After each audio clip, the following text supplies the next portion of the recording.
scares the monsters looking in the dark. Gore and more team ready to embark. Thrills and chills, we embrace them all. And what's going on, Gorehounds? Welcome to a fantastic episode of the Gore More Podcast. I'm your not so mean fluff master supreme, Big Johnny D, bringing this shit show in. However, as you know, I don't bring this shit show in alone. For with me, as always, are my beloved horror homies, and we got the full crew on deck tonight. Woo! Starting off with that Dark Lord of Knowledge, that Chad Daddy, all the way down from the Chattahoochee, Mr. Chad Chrisman. What's up, bitches? Welcome back, sir. Thank you. Fuck yeah. We have from the Dirty South, Lord Scoopacabra, the Dean of the Deceased, the host with the ghost, the Duke of the Dead, Mr. Steve Vasquez. What's up, baby? And you know him from that Jersey. We have that killing machine, but we like to call him that delicious meat mountain, Mr. Bobby Fuzzy Amone. Good evening, everybody. 3 days. Bobby, clean the Vaseline off of that lens. He Bro, was you know last week. Last week he started like this. By the end, that motherfucker was cleaner than the rest of us. And Yeah, I was like, he was so clean. I was like, dude? oh, that's There's what you look nothing like, on it. Bobby. It's clean as can be. Yeah, it just for whatever. You know what? Audio is what really matters. So that's what's, you know. They all know what I look like. That's why it's fuzzy. I mean, it's right now it's like drunk vision with Bob. You know, what I mean? Like, I like the fact that he's like real kind of blurry because that makes us look better by comparison. Because he's a handsome bloke. He's We're very fucking handsome. ugly. So We are all handsome. Stop that nonsense. all right, today we are talking personal favorite of mine. I'll fucking say that right from the get-go. But we are talking 2005's The Devil's Rejects. Fuck yeah. And well, clearly we did review the first one of this series, House of a Thousand Corpses. I believe we did that last year, or was it the beginning of this year? Last It blends year. together. It was last Yeah, I thought it was last year. That being said, I'm eager to talk about this movie, but we cannot do that without talking about what the fuck we did in the past week. So, Mr. Vasquez, if you could please. ladies and gentlemen, it is now time for your Slice of Life. Yeah, Chad Daddy, take it away, buddy. Well, I wasn't here last week because I ran out of time last weekend, the weekend before, and didn't have time to watch the movie. So I'm sorry to everyone. But I'm here this week. This week, just a typical work week. Although unfortunately things are slowing down there, so they have started downsizing. There have been a couple layoffs, but thankfully I'm still employed. Most of my department is still there, so we're doing good so far. So fingers crossed, that's the end of it. Friday, I went to a follow-up to my doctor's appointment from a month ago to go over my blood work, and my blood work actually looks a lot better than the last time they took blood. So my liver enzymes came back to normal. My blood sugar is normal. She doesn't want to put me on pre-diabetic or anything. The only thing is my cholesterol is not where she wants it to be. It's a little better, but not good enough. And my vitamin B12 and my vitamin D levels were down, so she put me on supplements for that.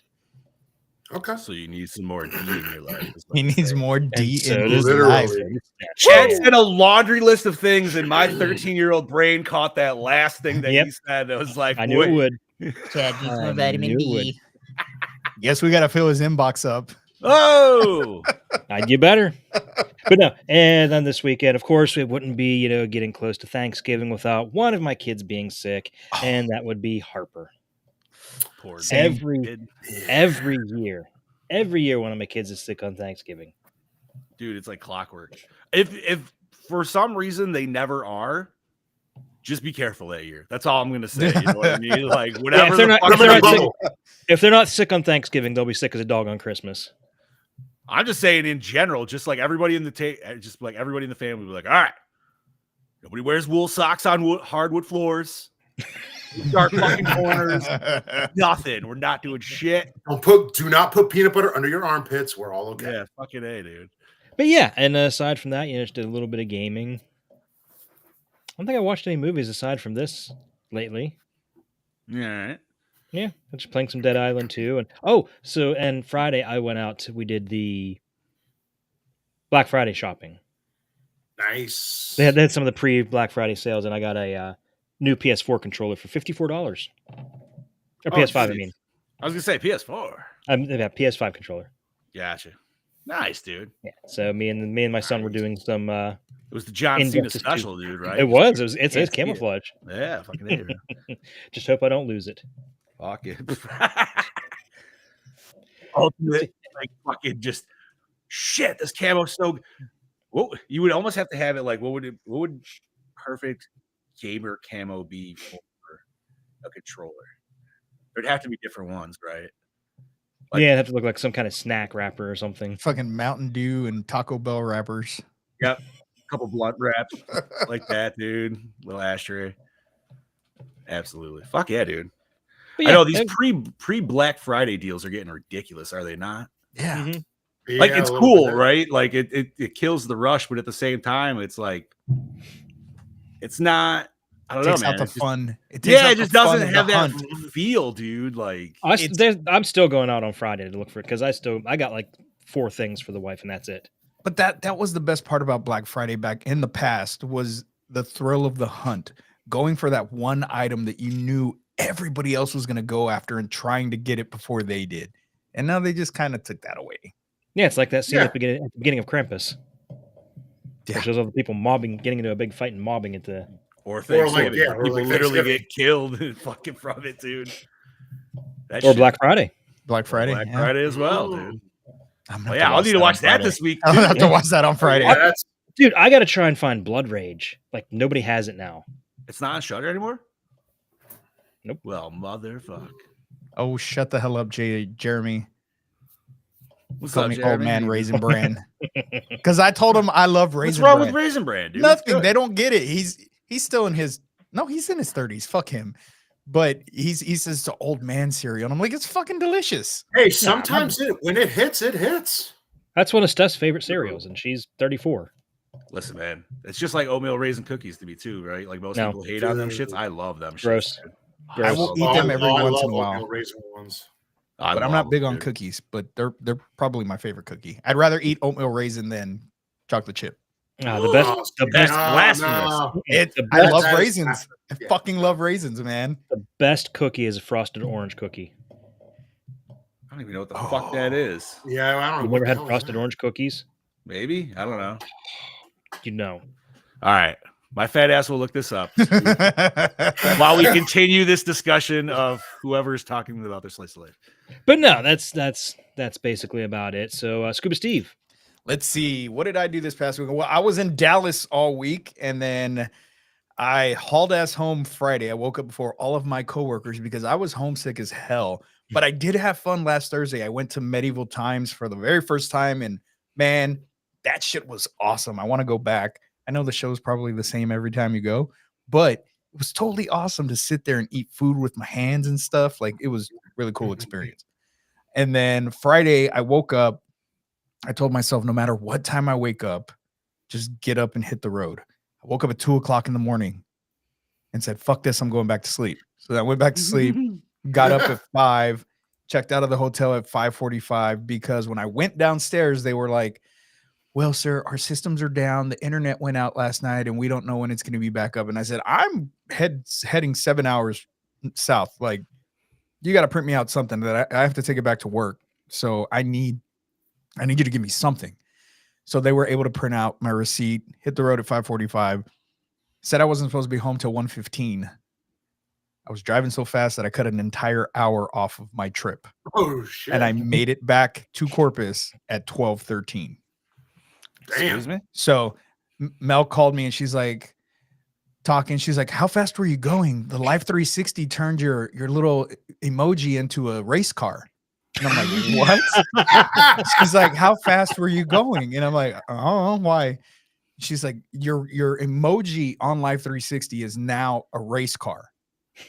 And I'm like, why the fuck are you looking at Live 360? I was like 10 minutes from home at that point. I'm like, you weren't supposed to know I was going to surprise you. And she's like, what do you mean? I said, I'm like 10 minutes away from being home. And she's like, really? I was like, yes, I made the Kessel run in 12 parsecs. Yeah, it was awesome. So yeah, this little Ford Focus or Ford Escape that we have has some fucking balls to it because I was hauling ass, safely hauling ass. And then Saturday, what do we do Saturday? Saturday, we went to the movies. We woke up, had breakfast. I did the most dad thing I think I've ever done in a while. I woke up stupid early before everybody else. I was up before 7:30.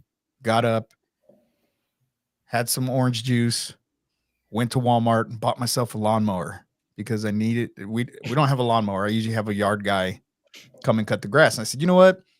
I'm gonna go buy a lawnmower. So I went and bought this electric lawnmower. It was like $247 at Walmart. That thing's a beast. It was awesome. I was able to cut my front yard, my neighbor's yard, and half of my backyard before the battery. And the battery didn't even die. I just gave up on the backyard because the grass was so fucking tall back there. So I said, fuck that. Then we went to go watch Wicked. Never seen the play, never heard anything about the play. I just knew it had to do with the Wizard of Oz. I love Return to Oz. Return to Oz is one of my favorite movies. As a kid reading the books, the Oz books, I was always infatuated with the Land of Oz. So I said, you know what? I've never seen anything having to do with Wicked. I don't know what it's about. I just know that they make the witch basically the good guy. I fucking loved it. It was so damn good. I don't really I like musicals, but there's only certain musicals that I like. I'm not all about musicals. Like, it's not something that I want to watch, but I watched it. We took Charlie. Charlie sat through the entire fucking movie without getting crazy. She loved the music. She was dancing and stuff. It's almost a 3-hour movie, and she made it all the way through. So that if it can draw the attention of my 18-month-old baby, that tells you something, because that little girl does not sit through anything. And so it was such a good movie, man. And I don't know if you guys like musicals or not, but it was a really good flick. And then Sunday, what did we do yesterday? Yesterday, we didn't really do much. Went to go see my grandma for a little bit. And then I got home and Ben called me that he needed help hanging up his 90-something inch TV in his game room. So I went to his house and we hung up his brand new Sony TV. And while we were there, I looked down and he had the blower of the same brand of the lawnmower I bought. And I said, oh, I was just looking at that. I wanted to go buy one because I need a blower and a weed eater now. He's like, you can have it. What? He's like, yeah, take it. He's like, I bought it at Ollie's. It was $99. You can have it. He's like, and the trimmer's out there too, and the battery and all that. So I have the matching blower and weed eater for my mower, dude. And that mower's stupid light. Ben. Yeah, shout out to Ben. That mower's like super light, but it works pretty good. So that was my dad weekend of waking up early and cutting grass. And that's so funny that you're talking about that. Whereas it's like, I'm in the season where I'm like, yep. Well, I have to cut grass. You know what, John? Yep. It's fucking summer, 360 something days down here. So. I literally just put my lawnmower in the basement yesterday. Nice. I haven't, and I was so mad at all. So when I left Dallas on Friday morning, it was 35 degrees, and watching the thermometer change the closer that I'm getting to where it went from 35 in North Texas. When I was in Central Texas, it was in the 50s. And then I get back home and it's like 89. Oh. Yeah. Oh. Sucked. That sounds gross. Yeah, it's horrible. Yeah. And then I had my jacket on driving the whole time. And I stopped once, but it was still cold. So I didn't take my jacket off. And by the time I got home, I was all sweaty and shit. It was gross. But that's all I did. And then I got to watch this movie yesterday. And it is probably one of my favorite movies. I love this flick, and I cannot wait to talk about it. Bobby, what did you do? Real quick, hearing you go from 35 to 55 to 89 makes me want to jump in the snow naked and make snow angels with an imprint in the wrong spot. But you know what, Bobby? You know what? That's how it is in my city. Whenever we get a cold front, it'll be 35 degrees at 7 o'clock in the morning, and by 12 o'clock, we're already back in the 80s. That's stupid. It sucks here. Sucks here. We experience all the seasons in one day. And that is what we call, oh shit. Hell. Anyway, what did I do? Friday, I was with my now fiance Rebecca. Yeah. We went out to dinner with a couple friends of ours, and that was it. It was a chill night, so we did that. Saturday was a Friendsgiving at one of my best friends' house. Haven't seen them in a hot minute, so we went down there, had a little turkey, sweet potato casserole, and had some. His wife made a corn dip, and it was fucking a nice spice to it. Oh, I could have ate that like it was notable. Oh, it was so Corn dip, huh? good. Oh, it was so good. I know, but trust me when I say so goddamn good. Oh, and we had like pecan pie, pumpkin pie, and just a whole cookies and all. It was a wonderful Friendsgiving. What And kind that of pie? night we find pecan pie. Let me guess, you're gonna say pecan pie. It's pecan. Shut the fuck up. It's a pecan pie. Pecan. Pecan is something C-A-N that you is take a can, piss in. not con. Con Pecan. is C-O-N. Get it right. Fucking I'm just American good. language It's pecan. fucks it up every day. Anyway. It's pecan. Wait. Is it caramel or caramel? It's caramel. It's caramel. It's caramel. There's no extra A. It's caramel. Is it Carmelo or is it Caramello, Steve? It's Good Caramello. point. Yeah. Good point. Oh, Johnny wins. That's what always my argument is to a 1980s fucking. Yeah. Anyways, Carmelo. right back to Hold on. Wait. Hold on. For John winning. Shut up, Jeremy. See, Thank it's you, con Jeremy. like a con man. Pecan. That's what I mean. Like, Brody. Mr. Burricane. Brody. What's up, Mr. Sir? Anyway, Saturday night we finally sat down and watched Long Legs. Ooh, I enjoyed the movie. I liked nice. it. It was definitely different. A little bit of a slow burn, but I enjoyed the end result. I like the twist. I'll call it a twist, I guess, that it What turned a out twist. to be. I won't ruin it for anybody who hasn't seen it. It's still fresh, so if you haven't seen it, give it a chance. I think you can stream it now too. Where did we stream it from? I don't remember. And then Sunday, demand. no, it was not on demand. But if it was, I would have On texted. demand. I did it on demand. Sunday, I worked. I started getting the Christmas tree lot at my family's place started. Sold 2 trees, and my favorite question: how long is it going to last? What are we, a month away from Christmas? Yeah. There you go. It all depends on how well you take care cool. of it, man. That is so cool. I've always wanted That's to work it. at a Christmas tree lot, It, but like dude, in it the is. snow and shit. Oh, we've done that too. But that's my favorite thing to say. Where are we at?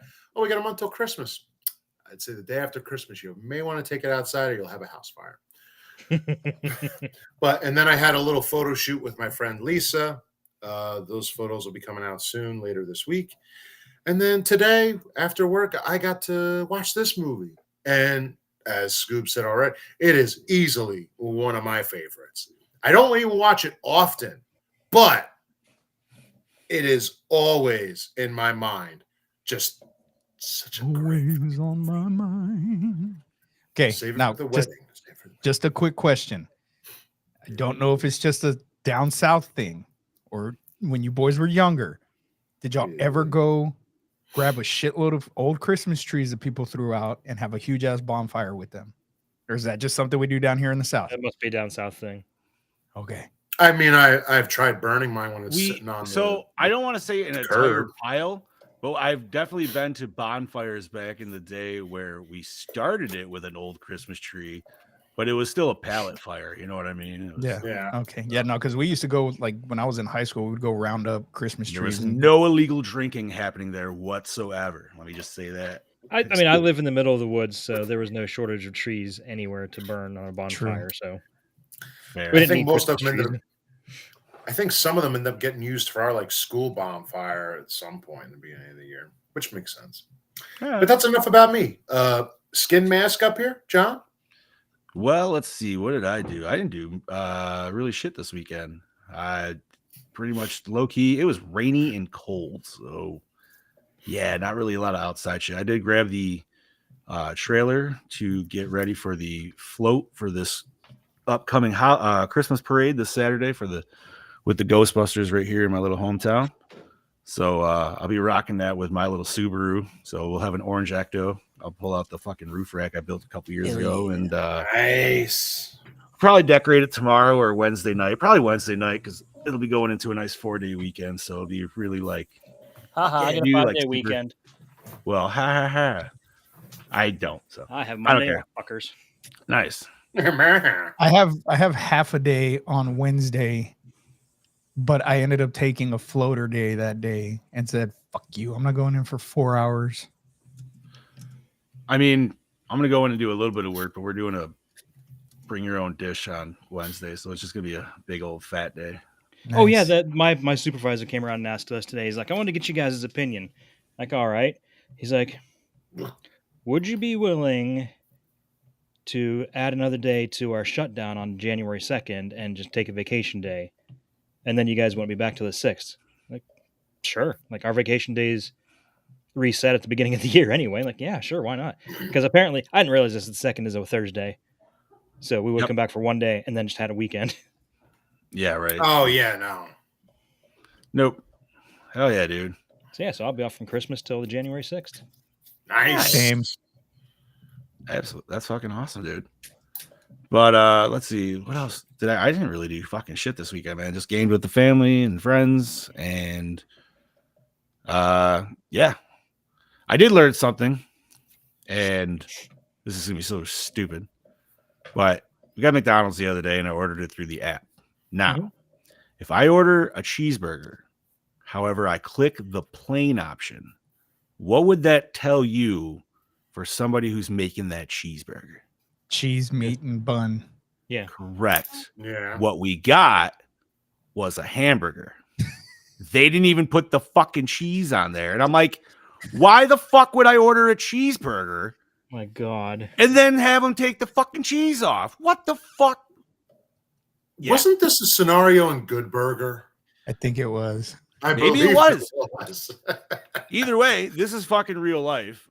I mean, granted, it is kind of my own fault for even going to fucking McDonald's, but the ladies were fiending it, so you know, gotta do what you gotta do.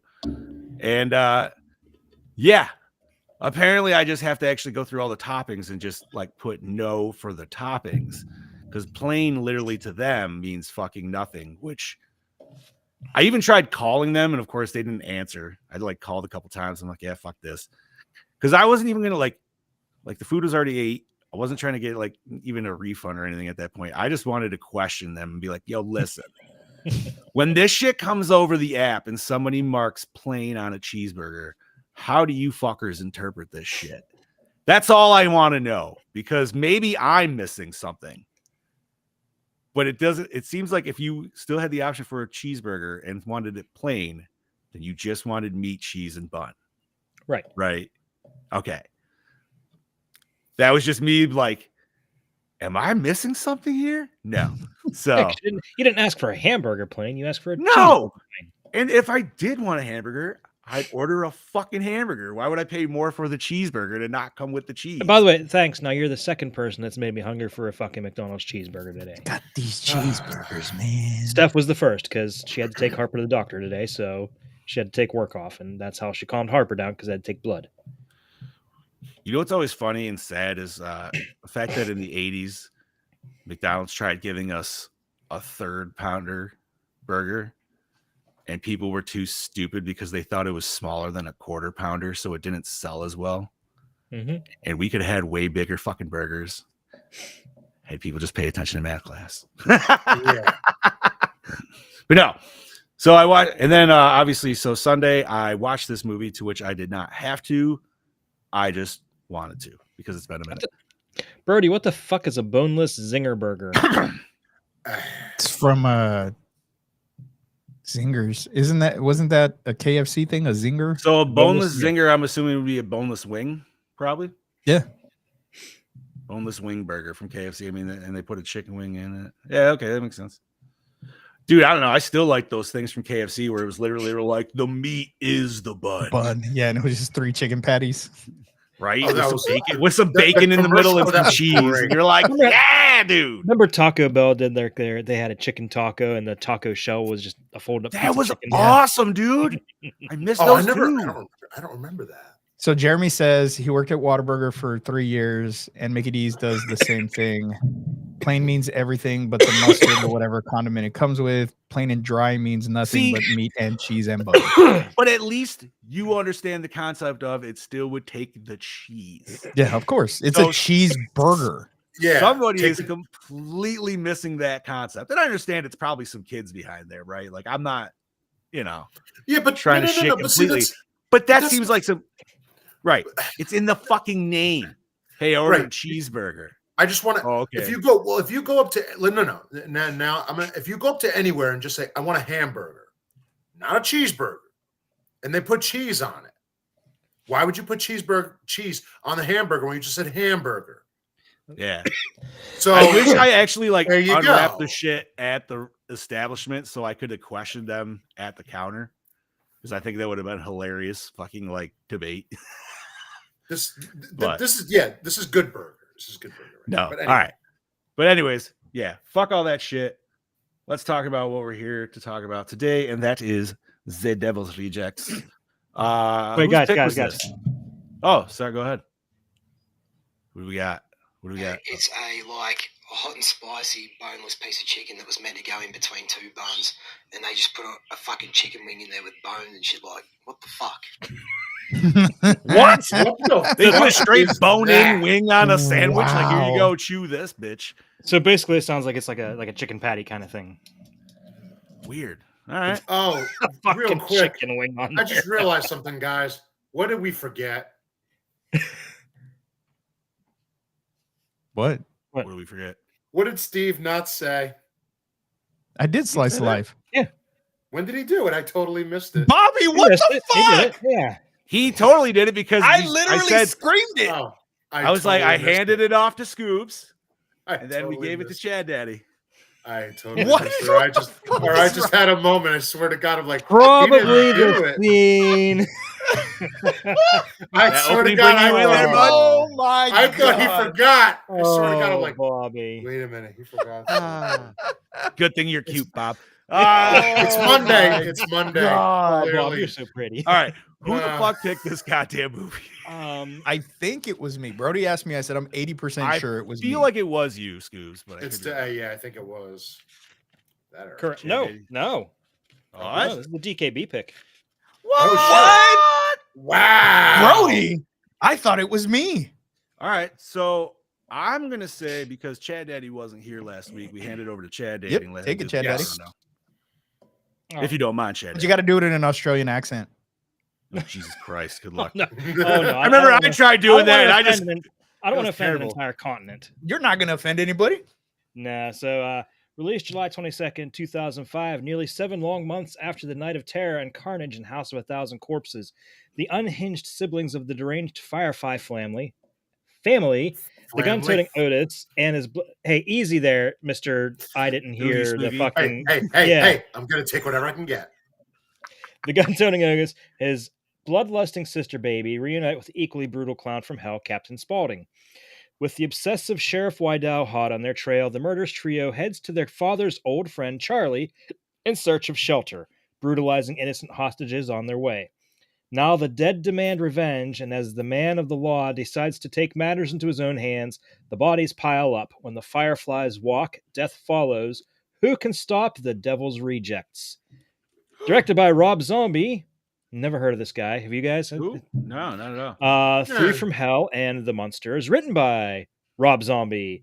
The Haunted World of El Super Beasto and 31. Produced by Mike Elliott, Carnosaur, Halloween 2, Andy Fuck yeah, Gould. Carnosaur. He also did Carnosaur 2. Awesome. Great Andy effects. Gould, House of a Thousand Corpses, Halloween. Marco Mihiltz, The Cave, Hitman, Agent 47. Michael Ohoven, Frailty, Jeepers Creepers 3. And, of course, Rob Zombie, Lords of Salem, 31. Bobby, take it away.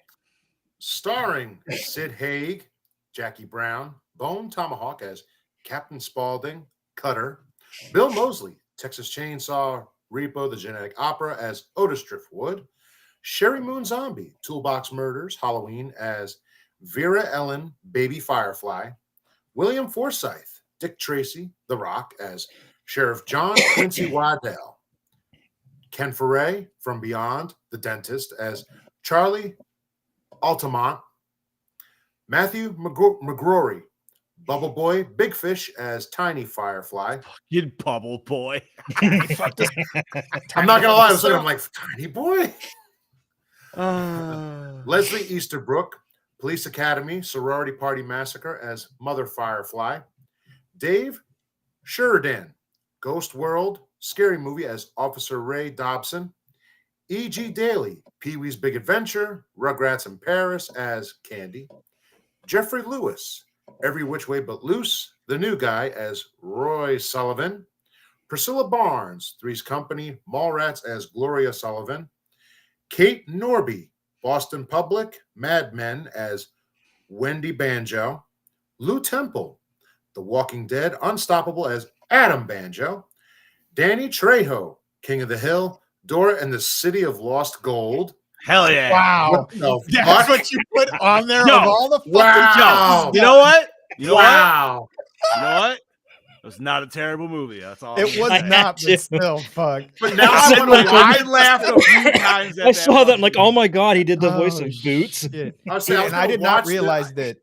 I did not realize that fucking Lou Temple was from The Walking Dead because he looked familiar, and I'm like, what Yeah. the fuck else have I seen him in? Yeah. He was in The fucking Walking Dead Yeah, he was that one with the prisoner, burn face. Axel.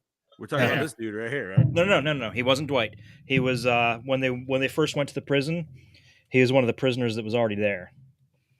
Oh, okay. Oh, I didn't thought go he was that Axel. far That was into that. He looked No, like no, no. Axel No, that the guy. That's Axel. The guy with the burnt face is Dwight. or Dwight. Yeah. Yeah, that's what I thought too. And then I'm like, oh wait, yeah, he was Axel. Okay. All right. I got to go back and watch. I'm going to have to go watch Dora and hear his voice for no reason other than it's his voice. Diamond Dallas Page, Ready to Rumble. Great fucking movie. And High Heat as Billy Ray Snapper. A total body count of 17. John. Scuba. All right. Scuba. Music by Tyler Bates, Deadpool 2 and Maxine. Cinematography by Phil Parment, Halloween, Switched at Birth. Edited by Glenn Garland Bats, The Vampire Diaries. Effects and makeup by John C. Hartigan, Blade and Cooties. Distributed by Liongate Films. Runtime of 109 minutes. MPAA rating R. Budget 7 mil. Gross $20.9 million. Scoops, I just want to throw out here, but the way you said Maxine, all I could think of is Eurotrip, Club Vendor Sex. Vendor sex. So this almost made triple its money back. So not terrible. It was very successful, especially in when it came to like home video. Oh, yeah. Oh yeah. I didn't get to see this unfortunately until that. So I saw the unrated version, which came out. What in 2007 they released the unrated version of this because there's Think two so. releases. It Sounds says 05 for this and then unrated for that. weird. All right. So clearly this is not 3, well, even 4. So Brody time watching this, but it is Chad Daddy's first time watching this. I want to And- hear what he has to say. Okay. So I'm before gonna- he talks, I'm going to say, I know that the three of us over the years have talked up this movie a lot. So I understand Yes. if that sets a certain precedence, and I apologize for you going into it if that was the case. So that being said, Apologize for nothing. Brody Wow. and I had a whole conversation about how we were dreading Chad Daddy's review on this because we love the movie so much. He and I had a whole conversation about it, and I said, I feel like maybe Chad's not going to take to it the way everybody else is going to. So I'm excited to hear whether I know Chad Daddy or not. Well, I am going to disappoint you guys a little. I didn't absolutely love this movie. That's that's fine. fine. Oh, no. I think House of a Thousand Corpses is better. That's more my type of movie. Brody said you were going to say that. Listen, you know what? I'm with Chad Daddy. If you actually asked me to rate them, this one, you know what? No, stop right there. Chad Daddy, back to you, buddy. Because this is, like I said, this was your first time, and we all want to hear. Yeah, so I maybe it is overhyped by everybody that just absolutely loves this movie so much, and I did enjoy it. Don't get me wrong. I mean, I'll watch this again, 10 more times, 20 more times, and maybe I like it a little bit more. But I'm just not a big fan of movies that glamorize the serial killers, sort of. I mean, it just seemed like there was like a lot of situations that they unrealistically were able to get out of, and that's just not something. I mean, and it's more of a crime movie than a horror movie, which is fine. But yeah, this is towing the line, I feel, right? Yeah. It definitely had some really good moments, and it was definitely filmed wonderfully. It's more of a Western, like a Western gore fest. An outlaw movie. It's an outlaw movie. Yeah, well, like Brody said, it's very dirty in the way it's filmed and the locations that it's filmed. It's very, very Texas. Yes. Even though I don't know if it was filmed here or not, but this is what a lot of Texas looks like. I mean, it's supposed to be, right? Like, yeah. And what I told Brody is this movie to me, I mean, it's a huge change from House of a Thousand Corpses to this movie. Oh, but I told him, I feel like House of a Thousand Corpses, that's the legend. That is somebody that maybe survived. That is what they saw, the way they saw it. And this is the realization of what the killers actually were, as opposed to the legend that they were built up to be in House of a Thousand Corpses. The funny thing is, like, and it's in my notes, is that Sherry Moon Zombie does not consider this a sequel to House of a Thousand Corpses. So it's just another movie that these characters happen to be in, basically. So like Return of the Living Dead 2? Something like that. I mean, I'm not opposed to that, only because and this is the only reason I'm saying that is because Otis, as for looks of a character, changes kind of drastically in comparison to the first one, where he's like straight up an albino in the first one. Like, why'd they get rid of that? You know what I mean? Like, so I thought he painted himself white in the first one. That's he's supposed to be an albino. Yeah, when he walks down the stairs, remember when they're having dinner? And he does look a little more pale. Very pale looking. That's why his hair is like super like that white, platinum and blonde thin. and stringy. Yeah. But I just took that. I just took that as it's Halloween time, and their cult is very into Halloween, and so they start transitioning into these different characters around the time of Halloween, and that is when they do majority of their killings and capturings. And so they put on this big act essentially for whatever, for Halloween or for whatever the fuck reason that they do the crazy shit that they do. The one thing that bugged me about this one is it doesn't say anything about Dr. Satan. We don't get any closure from the first film with that character. But that was filmed.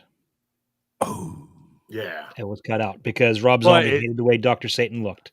But there was a scene where they take him into custody and he's in a hospital room and Rosario Dawson plays a nurse and he rips her throat out. So yeah, it was filmed. There was closure with that, but Rob Zombie absolutely hated it. We need to see that. I always heard it was because they didn't feel like it fit with the rest of the vibe of the film.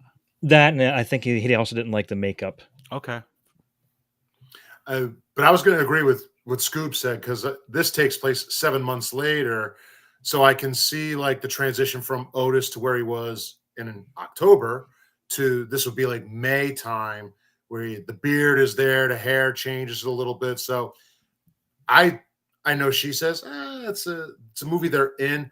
I feel it's definitely a sequel. Plus, I love the fact that in House, we get Captain Spaulding is just an asshole who's somewhat nice to you, but makes fun of you, where this transfers to, no, he is one of the bad guys. Yeah, but we know he's a bad guy right in the first one, dude. He kills that one dude. He kills that dude right off the bat. Yeah. Mhm. Yeah, but I never thought of him like. And he as- huffs the gun and fucking yeah, dude. Like, But I never thought of him as a bad guy. He didn't, because that guy was trying to rob his store. So I'm like, all right, fine.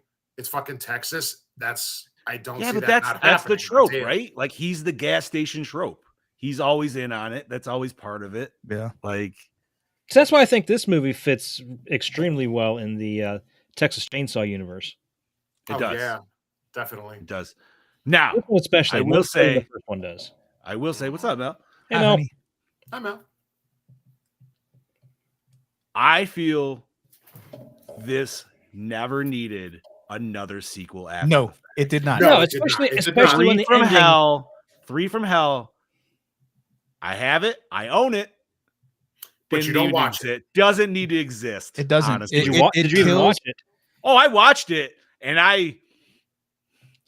The first Okay. half is good. I like the first half. Like Brody said, how this feels less horror than 1 is 3. exactly how 3 feels in horror wise to this to that, if that makes sense, which is even Yeah. less. Yeah. So it's just like the third one was like a gang movie, bro. Yeah, it's not that was- even yeah. like it was weird.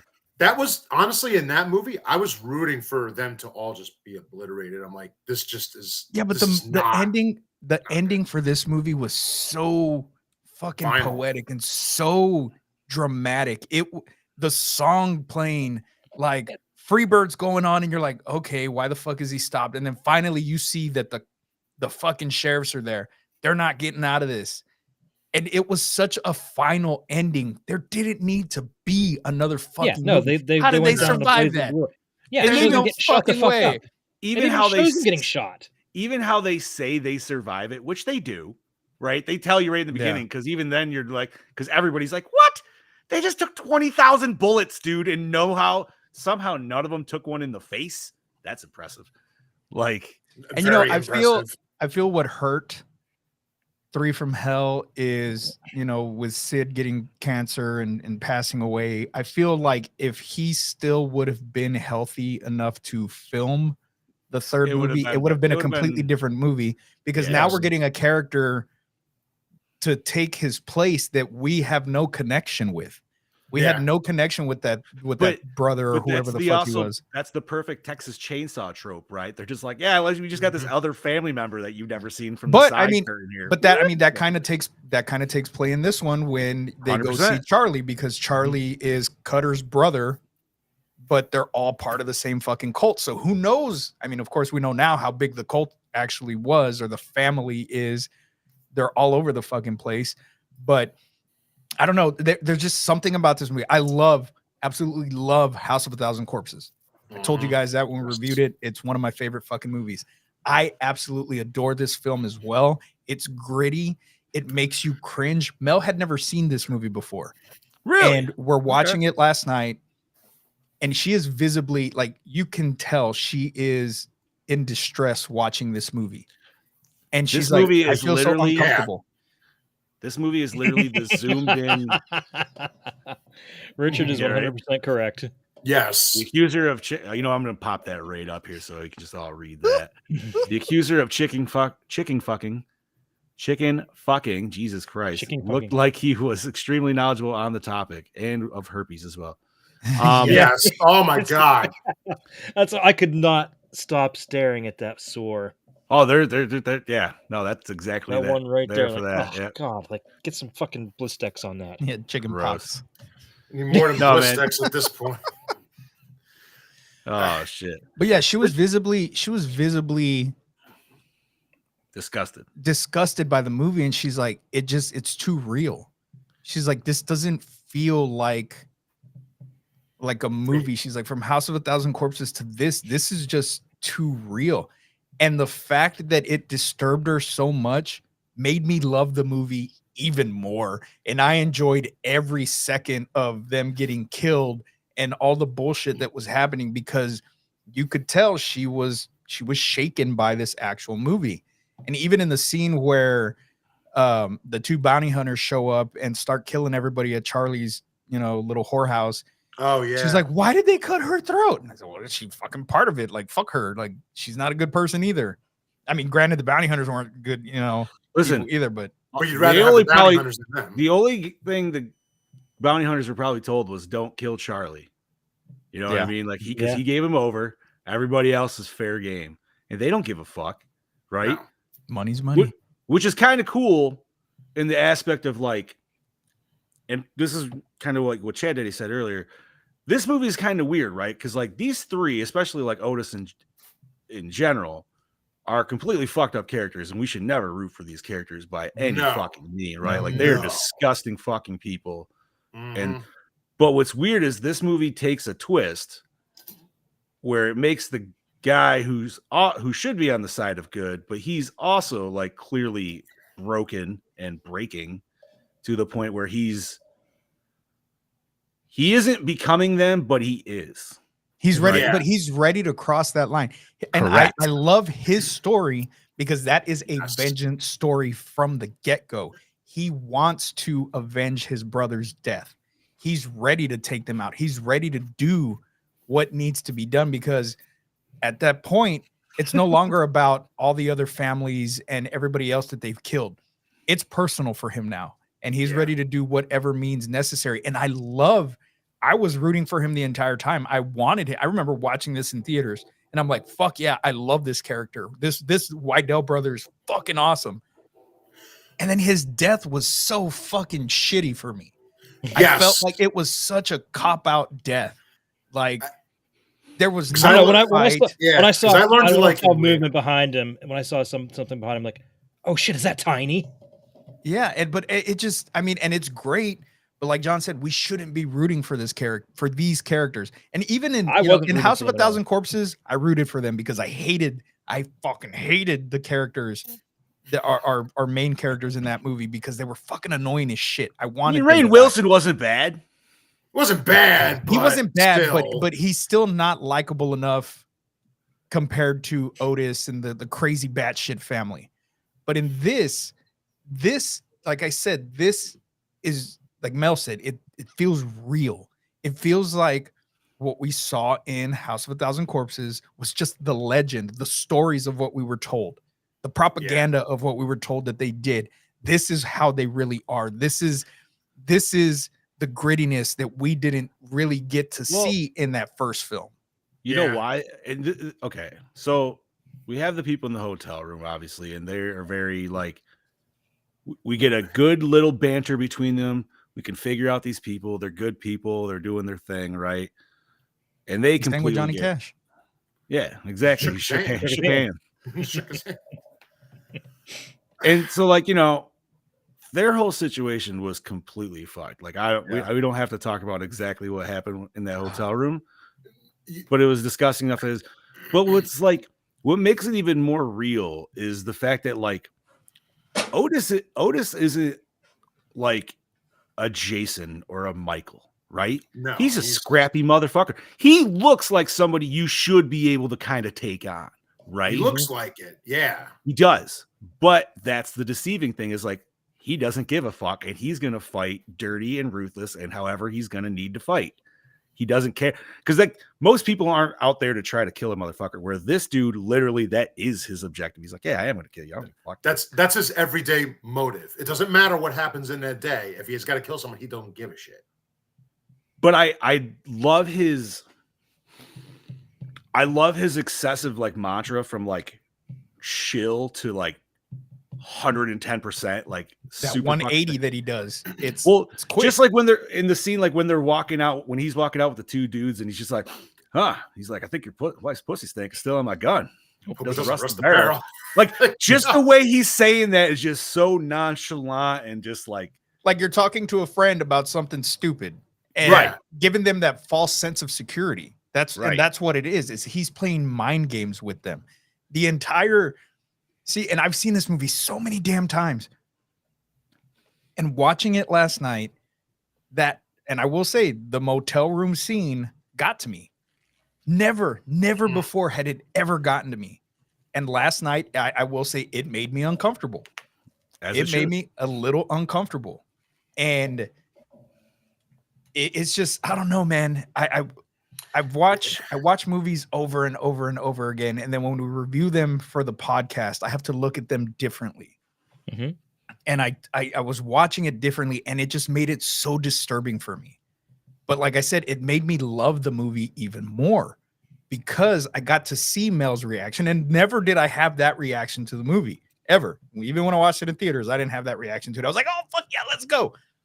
But watching it now, 42 years old, watching that motel room scene, it was hard to sit through. Sitting there watching it with my wife, thinking, fuck, like if we were in that situation, I'd have fucking fought. Even if fuck him, I'd have fucking fought as much as I fucking could. And if I got shot, hey, I fucking got shot.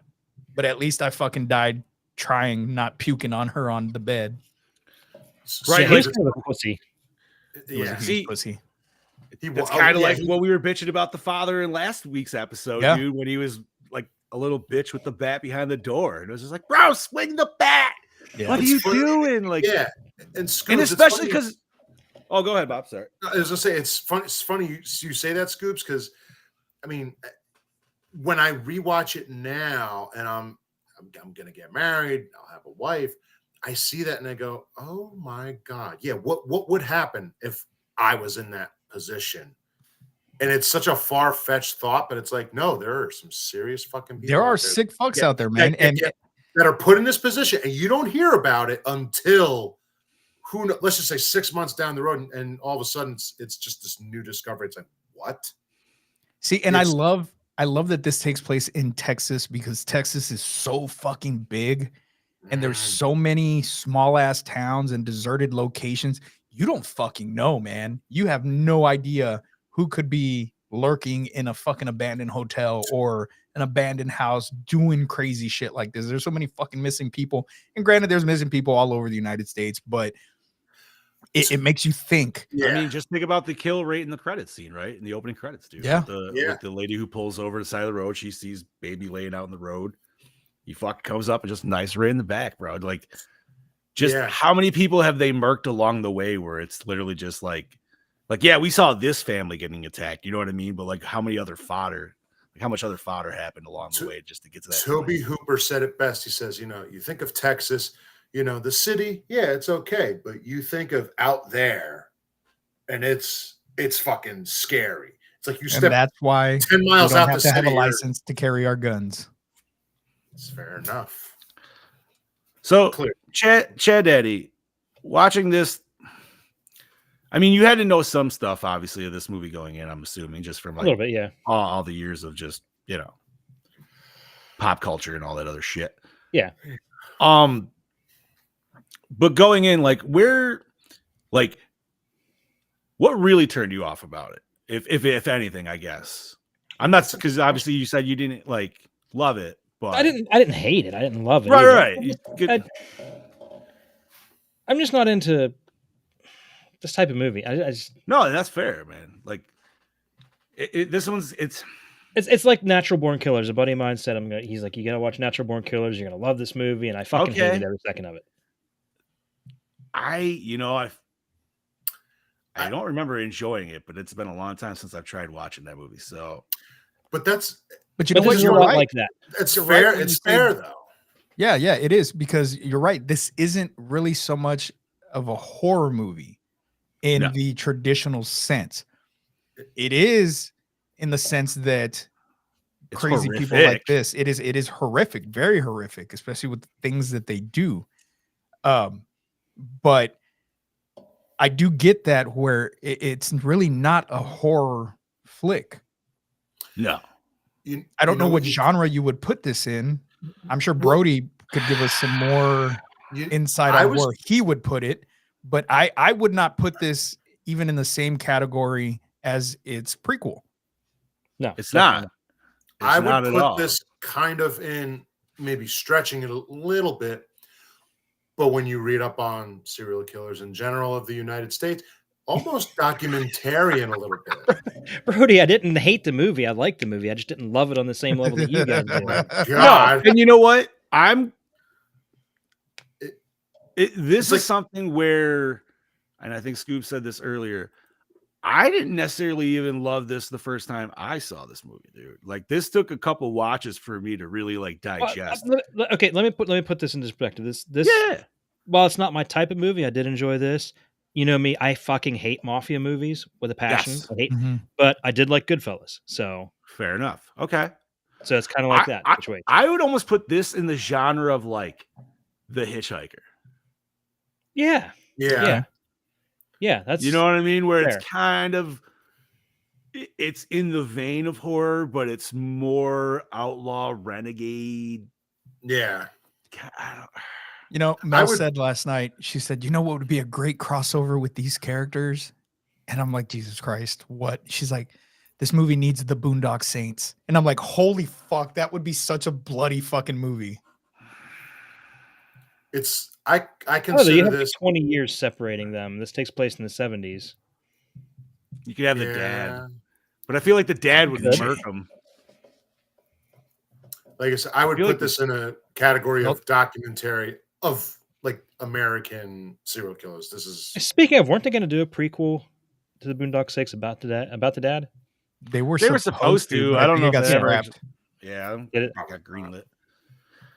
No, I'm glad you brought that up though. This isn't your horror movie per se, and it's in the genre, right? Like for sure. But I It's would, horror adjacent. yeah. But I Yes. would also truly never define this as like a true. This isn't like a slasher film. This isn't what do you like a home invasion style? I mean, it's a little home invasion, I guess, but It's even a little bit of a revenge movie too. 100% a revenge. Like movie. I like the revenge storyline of this better than I Saw the Devil, which I did not like at all. Okay. Brody and I oh, talked I about get that that. too. So let's talk about the sheriff, dude. Let's talk about his story and his progression through this movie. Because honestly, he was a good character to follow throughout, man. Like you saw his breakdown. You personally, one of my favorite fucking scenes is when the Groucho dude comes in and he's like, yes. I'm the best man for the job. Like you can already tell, like he's Like, give me your fucking list and shut up. right? And then we get the nice little comment about fucking Elvis Presley there. And the I mean, dude, Yeah, that critic said the wrong thing. fucking Yes, he did. Fuck Groucho. exactly. Is he a real critic though, or is he a spoof on? I think he's a spoof because I think he's a spoof of Gene Shalit. Yes. Yes. Okay, He's that's the what I was mustache. kind of wondering because he even like was talking like him a little bit, just like the very like high fast and all right. No, but then going back to our sheriff, like clearly he's willing to step outside the law to start handling this, and this is where we get Trejo's character and Diamond Dallas there. But then even that, we get him like psyching himself up in the fucking mirror. Dude, like you know when somebody's at that point when they're fucking have a full mirror conversation, they're at already some over the shit. edge. Yeah. They're at some shit right there, dude. Dude, I Or love even- that he was rehearsing his lines. Like, Yes. I loved that. Like, rehearsing what the fuck he was going to say because it was some godly shit was about to go down. Or even the scene where it's a dream. He's talking to his brother. Like when you're having a dream like that, you know you're ready to just let it all hang out. And it was right before that, and that's right when he went and killed Mama Firefly first. right after that. Dude, and I Which- love that scene. I love that. That was a scene so crazy much. death, man. She was kind of getting off on that shit. Yeah, little bit, dude. but Was. the way he just because you don't know what he's doing, and then you hear the noises and you're like, ugh, and then you see that he fucking stabbed her out, and I'm like, fuck yeah, let's go. Like the revenge is on. Fuck everything. Fuck that bitch. Fuck this family. It's fucking revenge time. Let's go. It took me a few watches as I got older. I loved him even more. Okay. He was a great character. I Yes. think he was a stronger character. Well, I mean, he gets more story than his brother did in the first one, but he's such a strong character in this movie, and his story is actually one that I didn't want it to end. I wanted him to win. Mhm. I wanted Yes. him to get his revenge, and that's why I felt Like we so- knew that wasn't going to happen. though. No, we knew it wasn't going to happen, you but You but felt it. I wish he I would get have it. put up a little bit more fight against Tiny. Even though Tiny's this big guy, but he wasn't a small guy either. You know, that could have definitely went a better way for him than it did. I mean, are we to assume that Tiny has like some mongoloid fucking strength too? I would assume. That's what I'm going with it. But yeah. I don't know, man. When you're in that adrenaline rush where he is, you could probably make it equal. I'm just gonna say, like, even the character, even from the get-go, though, is just a badass character. Yeah. All the shit he says to all these side characters is fucking hilarious. And it's not meant to be like, obviously, like, ha ha ha funny. But it makes you chuckle.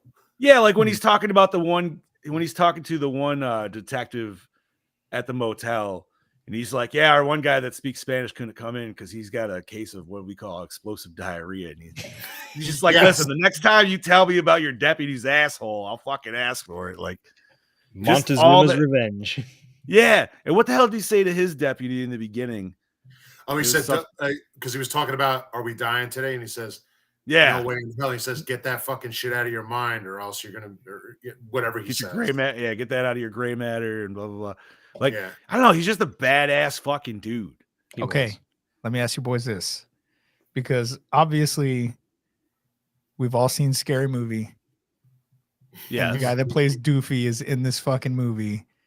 I could not get the Doofy character out of my head watching him in this fucking movie. I kept waiting for him to say something stupid like Doofy. Wait, which one is Doofy? He plays his deputy. The deputy. The guy with the glasses? Yeah. Yeah. See, you know what? I never knew that, so that never. Yeah, it's been so long since I've seen Scary Movie. I didn't make the connection until I was doing the show notes. I just kept watching him, and I'm waiting for him to be like, I'm here for service, sir, or some stupid shit. Wait, was Doofy? I'm just confused. Was Doofy in that, or was he in Shriek? No, he was Scary Movie. He did. Yeah, his Scary Movie. Oh, I thought it was. So they just must have had another character like that then. Yeah, there was another ripoff where it was like Shriek. I Know What You Did Last Friday, 13th or something like that. Yeah. All right. Was that any better than Stan Helsing? No, that was so bad. That was worse. Yeah, that was way worse. I'm gonna put that on my list just to make Chad. Oh my god, dude! Oh, please! I'll totally go down that ship. Listen, veto. Veto. I say veto. Ship, which is no veto. Veto. Let's burn it down, Pookie. Let's burn this motherfucker down. You know what? That's the start of our Gore and More Quickies, dude. Yes, let's fucking go.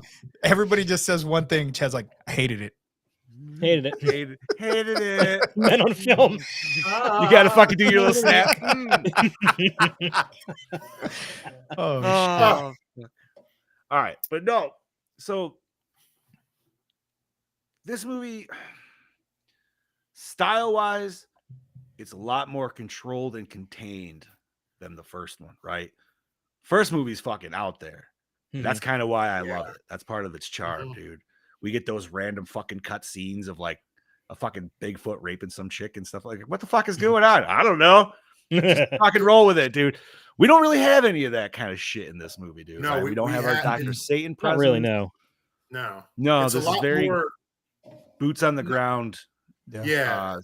Not that the first one wasn't solid, but this had that solid footing. Like it's planted. Right. No, the first one felt more of almost like a really long music video. But it was awesome, dude. Like I feel like this movie. So we get House of a Thousand Corpses, and then we get this flick, and the change is such a huge flip. And I feel like he did it in reverse for his Halloween movies. He did. The first one was a lot more grounded, and then the second one was like what the fuck? Yeah. So I feel like he, with those flicks, he kind of flipped them. But I feel like this movie could fit in the realm of the first Halloween movie that he did. Yeah. It's got that realistic, like this movie's overall, what do we want to call it? What do you call it when you put film grain on something? Like hue, not a hue, but tone. Sure. The overall tone of this movie is Captain Spaulding's underwear in that scene. He's going to the Oh. fucking bathroom. Oh, Oh, This so movie nasty. is literally represented by that shot of his I shitty could fucking underpants, smell that scene, and bro. and oh my god! Ugh. Not even just his pants, that whole bedroom. The Because whole it smells bedroom. like stanky sex and just fat Bacon. yeah. And then it's gonna be mixed with coffee afterwards. It's just like, no. That's what he smelled like. That's why she called him that, because he smelled like poopy. His dialogue to that woman still makes me laugh. I don't know, but I Oh, love when she's Jesus bouncing Christ, on the woman, I bed gotta and he's take a just like, he just looks so Hey, fucking- didn't you get enough ass banging last night? God damn, my dick is still sore. It's like, what the fuck? But I do love that scene though, because you think that, Captain Spaulding's getting it in, and then he wakes up and you're like, God damn it. Well, no, Even Cap, and he what is are you getting it in. doing? He's getting Well, it in, even- but not in the way we thought. Yeah, No, but dude, even when he wakes up and he goes, oh, Yeah, his disappointment when he wakes up makes me laugh every single fucking time. well, it's not only that, but it's just like, do you have a good dream? 50-50. And you know what? I feel like Captain Spaulding is probably the most likable of the three. oh yeah. He is. Well, I feel it's because he's retired. You know what Well, I mean? it's not he's even- clearly I don't even think it's that. For me, anyways. I think it's especially in the scene in the motel where he's like, just leave her for the maid to find her. Like, Yeah, don't leave her alone. Don't fucking kill her. Like, just fucking leave her alone. And then Otis. Oh, see, I took it as he still said killer, but just not like in No, that fashion. he didn't. No, he was he Because he just said trying to leave her just for the maid to leave clean her up, alone. didn't he? leave her for Yeah, the that's maid all to he find said. her or Oh, something find like her. that. I thought he said Yeah. clean up, which Well, when I say clean up, I take that as Yeah. like. But offer. even like with the mom and the kid, he could have easily killed them and then fucking taken the state, but he right, he didn't. just fucks with the kid. And then with Oh, God, Baby, that scene was fantastic. and then with I'm Baby laughing so and hard. Otis, he's still trying to be a father. Yeah. Even though Otis is this fucking I don't Loose cannon. know, but Otis is his son, yes? So I don't know. here's the I thing. believe that's supposed to be. I feel like this movie kind of sets that premise up to be yes, but I remember reading, and I couldn't source you, so I apologize. But I remember reading, and I thought it was lore based around Thousand Corpses, so it might have been before this movie came out. But Otis was actually a drifter, and that's why they gave him his name, Otis Driftwood, because it obviously wasn't Otis. But he was a serial killer drifter that the family adopted because he pretty much kind of like fit in with them. And so he was almost like their version of Hitchhiker, from what I would take it as. But he was actually a brother in TCM, Yes. right? Yeah, he So, was. I mean, And so I always assumed in the first one that Otis was maybe the uncle or Spaulding's brother or something. And then so in this one, when the dynamic kind of changed, and he does call him his son, but yeah, but I don't know if he calls him it, his son. I think he says, like, listen here, son. Like, yeah, that's yeah. just, like, and so it's kind Yeah. of confusing. And we know Baby says that he's her brother, but we never really get a clear explanation on if he's actually blood related. And even with Baby, we don't know if actually, Baby's really his daughter or not, or if that's just the way the cult works. we know Mama Firefly was a whore, right? Yeah. Okay. Yes. So Baby is clearly her and Captain Spaulding's child. But maybe Yes. Otis is just her other son. So they would be brother and sister. And, that's why they would have the stepson, stepdad dynamic of, you know what I mean? Like, So then here's my question then. Going back to the first movie, which I know we shouldn't talk about because we're talking about the sequel, but Rufus is also the son of Mother Firefly. and Tiny. And Tiny's the son as well. So in House of 1,000 Corpses, there is the other son, or they're talking about how Tiny was burned by the father. By the So father, was it right. Spaulding? Yes. that lit him on fire? Ooh. See, I didn't take it as I that. don't I know. took it Yeah, as I don't Spalding know. is just baby's dad. Like, because Bobby, did you baby's just the- rip Is that you, one? Bobby? I heard that. Fucking Bobby. God damn it. We're leaving that in there. That's no editing on that post. Mute your fucking mic. Jesus Christ. I didn't get the chance. It's just the M button, bro. His It's- asshole it's- wants to make fucking His underwear looked like appearances. Captain It's Spaulding. Monday. Yeah.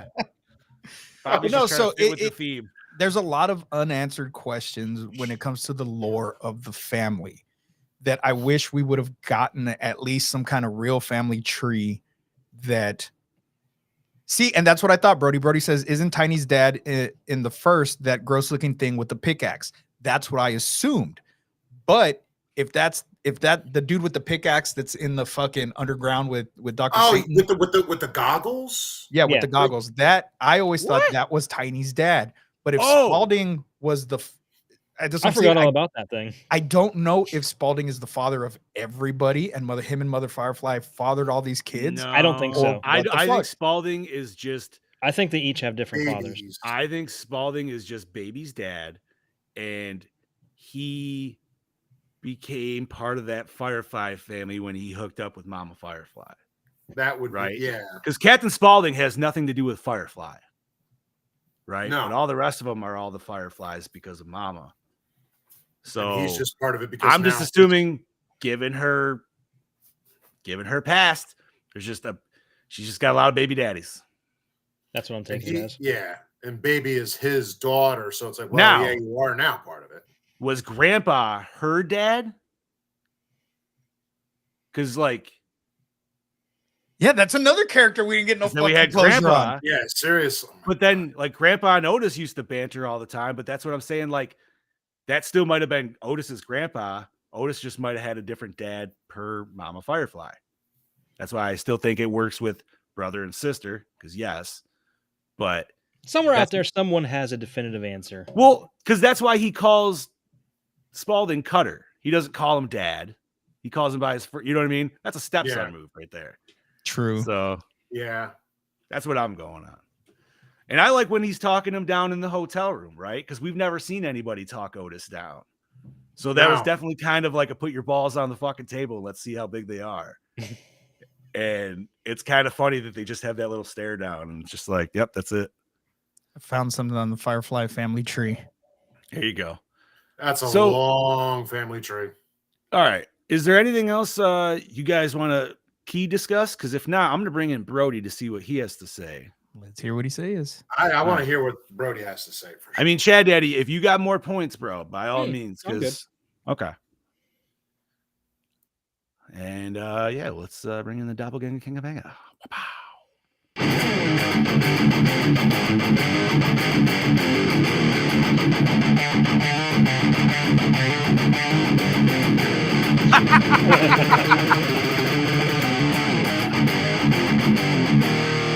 Nope, that'll.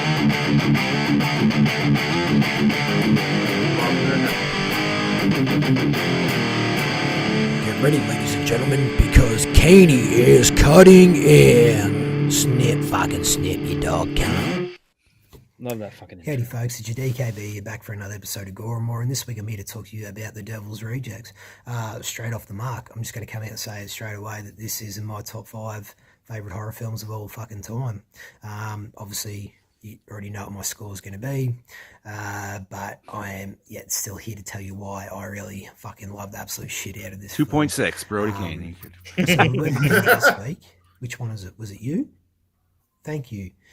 Good job. Oh, thank Me you, loving Brody. time. Yes, thank That's you. why Yeah. we fucking did this masterpiece. So what does Brody fucking love so much about this fucking film? Well, don't you worry. I'm here to fucking tell you what I appreciate about this fucking film.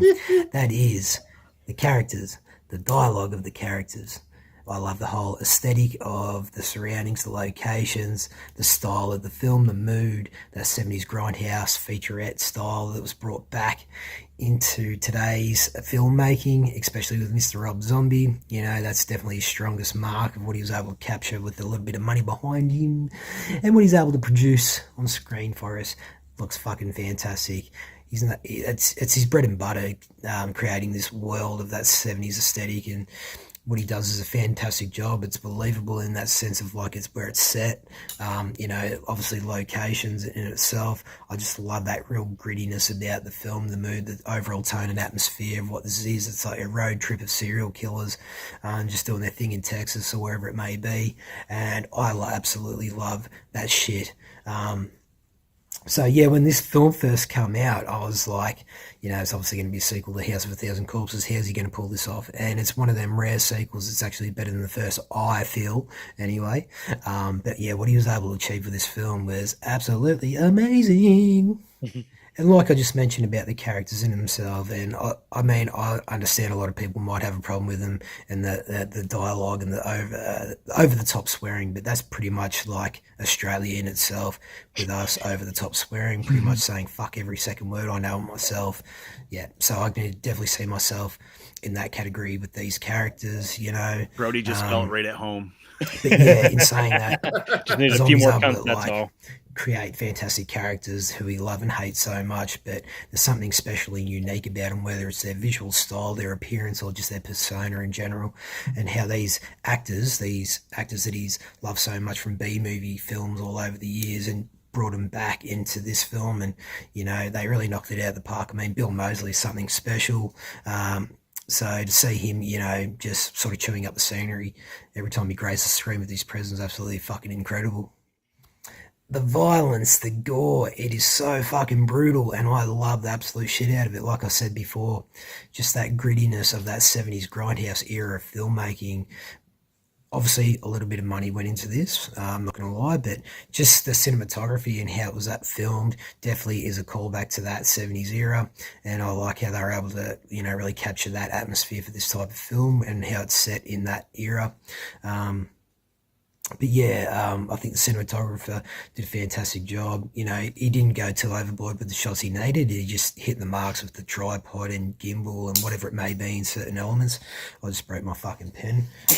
Fuck off. But yeah, so what he was able to achieve there, it's nothing too special, but it works perfectly for what this film's meant to be and represents.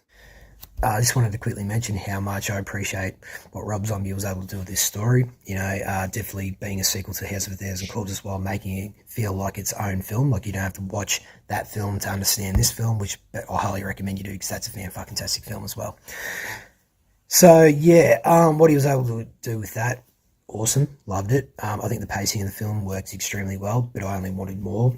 The soundtrack to this film, absolutely fucking fantastic. It's one of my favorites of all time. I love this type of music played out through, these scenes. Rob Zombie does actually a really good job filming music around scenes, because it feels at times like he's filming certain scenes just based on music. Feels like a music video at times here and there. But yeah, he's just in his element here. He's at the height of his game, I feel, with this film. But yeah, you get the picture. I pretty much beat my dick over this film. Rob Zombie's always been a huge influence on my life, whether it was his fucking visual style of filmmaking or music. I've loved everything that he's done. I know a lot of people aren't the biggest fan of his filmmaking, but fuck them. For me personally, I absolutely adore and love that visual style that he's able to bring to life at that grindhouse era of filmmaking.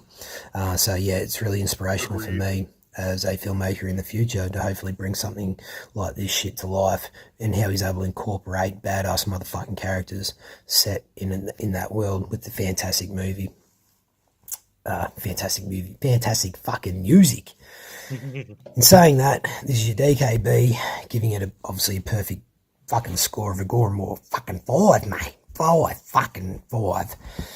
In saying that, this is your DKB signing out, and I look forward to hearing what you guys have to say about this fucking masterpiece. And I'll catch you mother lickers next week. Cheers. All right. Oh, thank you, Brody. Brody K. Thank you very much, Brody. Woo! All right. So perfect 5. I probably could have expected that, but yeah, it's okay. I like it. All right. Is there anything else that we want to discuss before we move this shit on to some other topics? All right. Chad Daddy, the reins are yours, brother. All right. Otis is Otis's line, "I am the devil, I am here to do the devil's work," is a slightly altered version of a quote spoken by Manson family member Charles Tex Watson during the infamous Tate murders. Well then, that's okay. That's deep. Okay. That's dark. Sherry Moon Zombie's brother has a cameo as a police officer in the opening shootout scene. He was originally only on set as a visitor, but the director Rob Zombie put him in the scene because he knew how to handle firearms well. Oh, there you go. Nice. Around 100 digital effects shots appear in the film, mostly to create gore. The scenes involving objects coming into direct contact with skin, like throat slitting, people getting shot in the head or neck, or stabbings, were created digitally. The violence that didn't involve direct skin contact, like people getting shot in areas covered by clothing, were achieved practically. Rob Zombie originally intended to create all of the special effects using only techniques available in the 70s, but time constraints prevented this. That's That would have awesome. been pretty badass if he was able to do that. No, that's Yeah. awesome. Yeah. Because sometimes, man, like that's. Listen, dude. Scoob has said it earlier. Well, at least Mel said it. Scoob said it for Mel.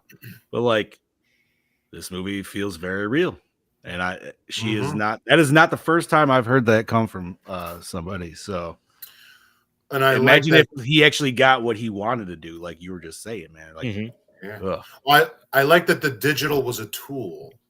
Yeah. Not As it should be. as I'll say it every time. Like, digital is a tool. The work is done practically. Digital is used if you need it. All right. Rob Zombie stated in an interview that up until 31, The Devil's Rejects was probably the hardest film of his to cut down in order to receive an R rating. Really? Wow. Interesting. That's what the fuck did he have to cut down, dude? Like, because I already feel like we got some graphic shit. I mean, there's probably could be a, you know what? The hotel room had a few. The hotel scene goes about 2 minutes longer. So not only that, but and I don't know if it was a cut scene or if they just did it as a deleted scene, but I think it was on this one, or maybe it was the first one where like he's fucking with a girl in the cellar and shit like that. Otis specifically for like 5 minutes, and it's crazy. I remember watching it, dude. But I can't, like I said, I don't know if it's like on behind the scenes shit on the DVD or not. I don't know. Dan, I was hoping Bob would help me out on that one. Karen Sorry, that Black. one I don't. Sorry. Karen Black demanded a higher salary to reprise her role as Mother Firefly. Director Rob Zombie could not afford to increase her pay and decided to replace her with veteran actress Leslie Easterbrook. Ooh. You know, I will say I like, and no disrespect to Karen Black, but Lester Easterbrook, I like her better. So Same. I didn't know that was the reasoning why we didn't have her. So, I mean, this lady brought it just as well. Right. It is almost the character that, like, you can't replace the originals, right? Like, you can't replace the main ones, but the side ones, because like Rufus was different, right? Yeah. Rufus in this one was fucking Tyler Mane. Tyler Mane. Mm-hmm. Oh, it was? I didn't know. Yeah. I think I don't know if Chad has. I think something happened to the original actor, so Tyler had to step in. He was there because in one scene you look, it's not Tyler. The next scene, the close up, it's Tyler. All right. Sweet. Chris Jericho auditioned for the role of Rondo, but was told he was too pretty for the part. Danny Trejo was cast instead. Oh, that would have been awesome Actually, that would have been cool too. to have two wrestlers. That'd have been cool. Two Dude. wrestlers. Paige, that motherfucker is like, I don't know if that's just his natural face or they It's gave not. him some shit. They Is did it- some shit to him. It's That's like- not his- I thought he looked Yes. like the Nothing DVP like looking that that now. hard.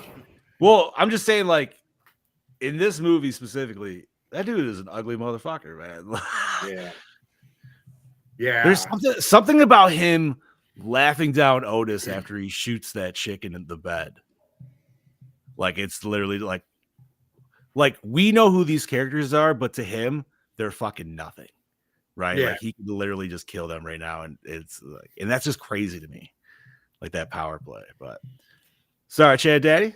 It's all Raise right. yours. The house used as the Firefly Farm was recreated on the Sable Ranch in Santa Clarita, California.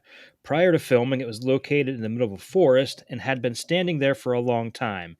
It was used in many films throughout the 90s. Oh, I'm pretty sure that's the same house they used in Chainsaw 3. I thought you were gonna say 4 for whatever reason, but I've never seen 4, so You don't want to see it. It's stupid. You don't want to see you 4. want to see Terrible. it though.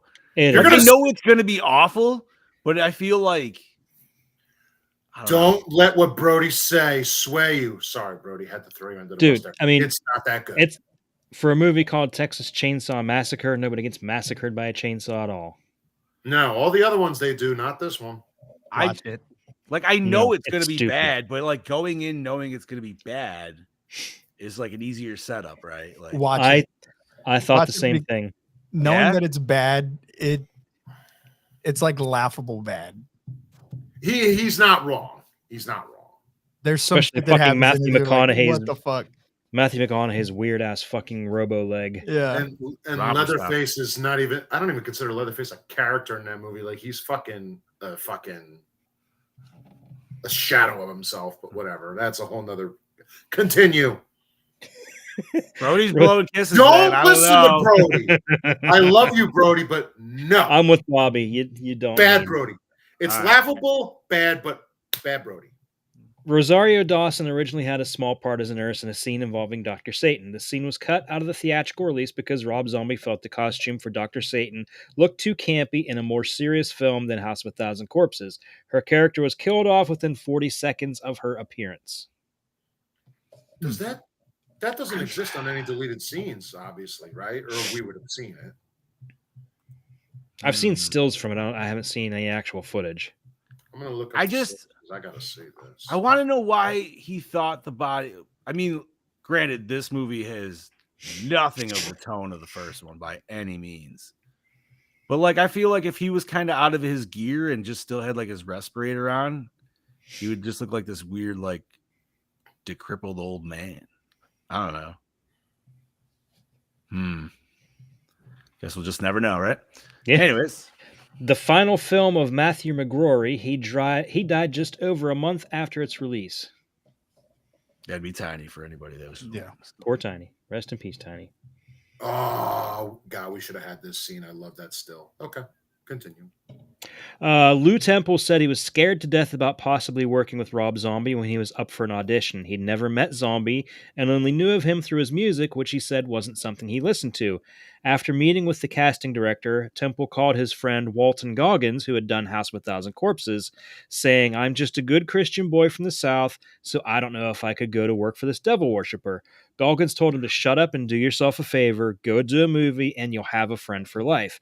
Temple did and enjoyed every minute of it. He also became close friends with Zombie, just like Goggins said he would. I love that he went in thinking devil worshiper, and it's like, no. Like, yeah, but there's so many people that think that shit, dude. And I've never met him myself, but anybody who has said anything, there's like, he's fucking chill as can be. Like, Brody, if you want to put it on your list, just tell me which one you want to take off, and we'll put it on there. I'm going to hate every minute of it, but I'll do it for you. Scoobs is just cheesing down there, dude. Fucking, it's a bad fucking movie, but it's one of those guilty pleasure movies for me. I don't love it. But I can watch it for the ridiculousness that it is because it's got some stupid shit in it. You know what the sad part is? I don't like the movie, but guess who has the Scream Factory special release? Of course you do. Why? I need the TCMs. You don't need them, Bobby. You don't need them. I do. As much as I love the source material, dude, that is one series that is just. I know. Everywhere. Fuck everywhere. Yeah, that is all the fuck over the place, dude. Story-wise and quality-wise, it's all over the place. I say that's why I love the second one, because it's a fucking comedy when you look at it compared to the first one. I say it all the time. The second one. the first three I love. As much as 2 is different, I love the first 3. 4 sucks. The remake is great. The beginning is good. 3D is pretty decent. And 2022 is great. Yes. Yeah, and Leatherface had nothing to do with Texas Any Chainsaw of them. Massacre. I don't Leatherface understand. doesn't exist to me. So, Man, all right. if you cut off the end part of it and just change the title, that's a cool fucking movie. You didn't Yeah. need the end. That was a whole different part. All right, All right, continue what else on. we got, Eddie? Bill Moseley shaved his head for the film so his lace wig would fit properly. Oh, Solid. That's The Firefly Ranch was also used in the pilot episode of Supernatural. What? oh shit! Nice. Oh, with the ghost girl that drowned her kids, right? I think it was, or something like that. She I would thought like it pick was up. She would pick up dudes, or like I thought that dudes was would pick her up. It was the hitchhiking ghost, Oh yeah, you're right. and then like turned out she like drowned her kids or some shit. Yeah. Yeah. Fuck yeah, dude. Okay, Bill Moseley loved playing Otis. In fact, Moseley went on acting like Otis towards his family. He went days without showering. Oh god. oh No. my god. That's some funny shit right there. Could you? Never mind. I don't want to say. Could you imagine? Like, you almost feel like he brought a little bit of oh my god, Chop top. Chop Top. Like he brought a little bit of that character into this. Listen, if he But brought out a obviously, fucking coat hanger, I would have been like, oh. But obviously like Otis, and I feel like an actual like Otis versus Chop Top. I feel like Otis would almost take it in terms of like ferocity and like fierceness. Oh, Otis would just shoot him. I Yeah, don't know if he would shoot him just right away. I think he would. I think he would wound him. I think he'd just Like, get so fucking- irritated with him, he'd shoot him right in the fucking gut. You shut the fuck up. Yeah. Matthew McGrory injured his ankle prior to shooting. The crew had to find a 7'4" stunt double to replace him during the scene near the beginning where Tiny is dragging a corpse through the woods. The double Oh. played Tiny up until he takes the burlap sack off his face, at which point he is played by McGrory. I actually thought it was a different actor when I was watching that. I looked at him like, that doesn't look like the original Tiny. Huh. So I could actually Yeah. tell the difference. All right. I never noticed. It's just the way he moves. He wasn't as Yeah, he lumbering. didn't. I was gonna say he's not as yeah. He didn't like lurch around like it. Right. No. I get it. The blue Vans plate spells AKU, which means evil in Japanese. Aku. Oh. I would never know that, but okay. Yeah. Akuna Matana. The more you know. No. All the scenes were filmed within a block of each other, and Spaulding's house was not altered in any way. They found it as is, only adding household items as if it was lived in. Ew. Don't you? I put the substance on, Brody. So Yeah, the substance is on. That's one of Bobby's picks. They just found the underwear there, and they're like, "Sig, would you wear these?" And he's like, "Yeah, fuck it, dude."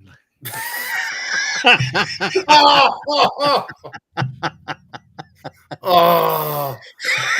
All right, I gotta not to like sit on this topic. Can you just imagine costume department coming up with these undies? Like somebody got paid to make shitty fucking underpants so Sig Hay could wear them for a scene in this movie. They just told Haig. Hey, wear these for a week. They just told him to wear these for a week. Right. What if that was a thing where Sid Haig pranked everybody and just showed up with them bitches? Oh my dude? You know what I god, mean? that would have Like, been great. nobody fucking knew, and he just like he knew the scene, but he was like hiding them in the bed or some shit. Like He just dropped trowel, and they're like, Yeah, "Ugh." like he was supposed to come out in boxer shorts, which he had like over. Yeah, I don't fucking. I like that. That's headcanon now. That's what happened. Fuck it. Anyways. The dreamlike sequences that Otis saw of himself, Captain Spaulding, and Baby during the ending were actually clips of candid footage of the three actors that was shot on the final day of filming. After filming wrapped on the last day, Rob Zombie filmed Sherry Moon, Zombie, Bill Moseley, and Sid Haig as they had some post-wrap-up fun and said their goodbyes into the camera. Oh, that's kind of cool. Okay.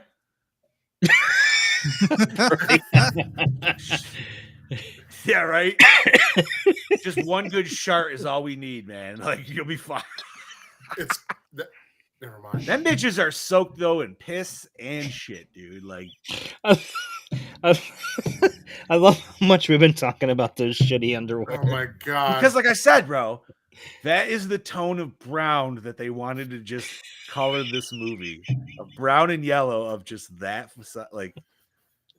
And it wouldn't be yellow. That shit would be fucking neon yellow. No, Because isn't that like a thing where That's like supposed to be Scoop's piss from a couple Like my weeks piss, ago. Yeah, that's exactly what it would be. Yes.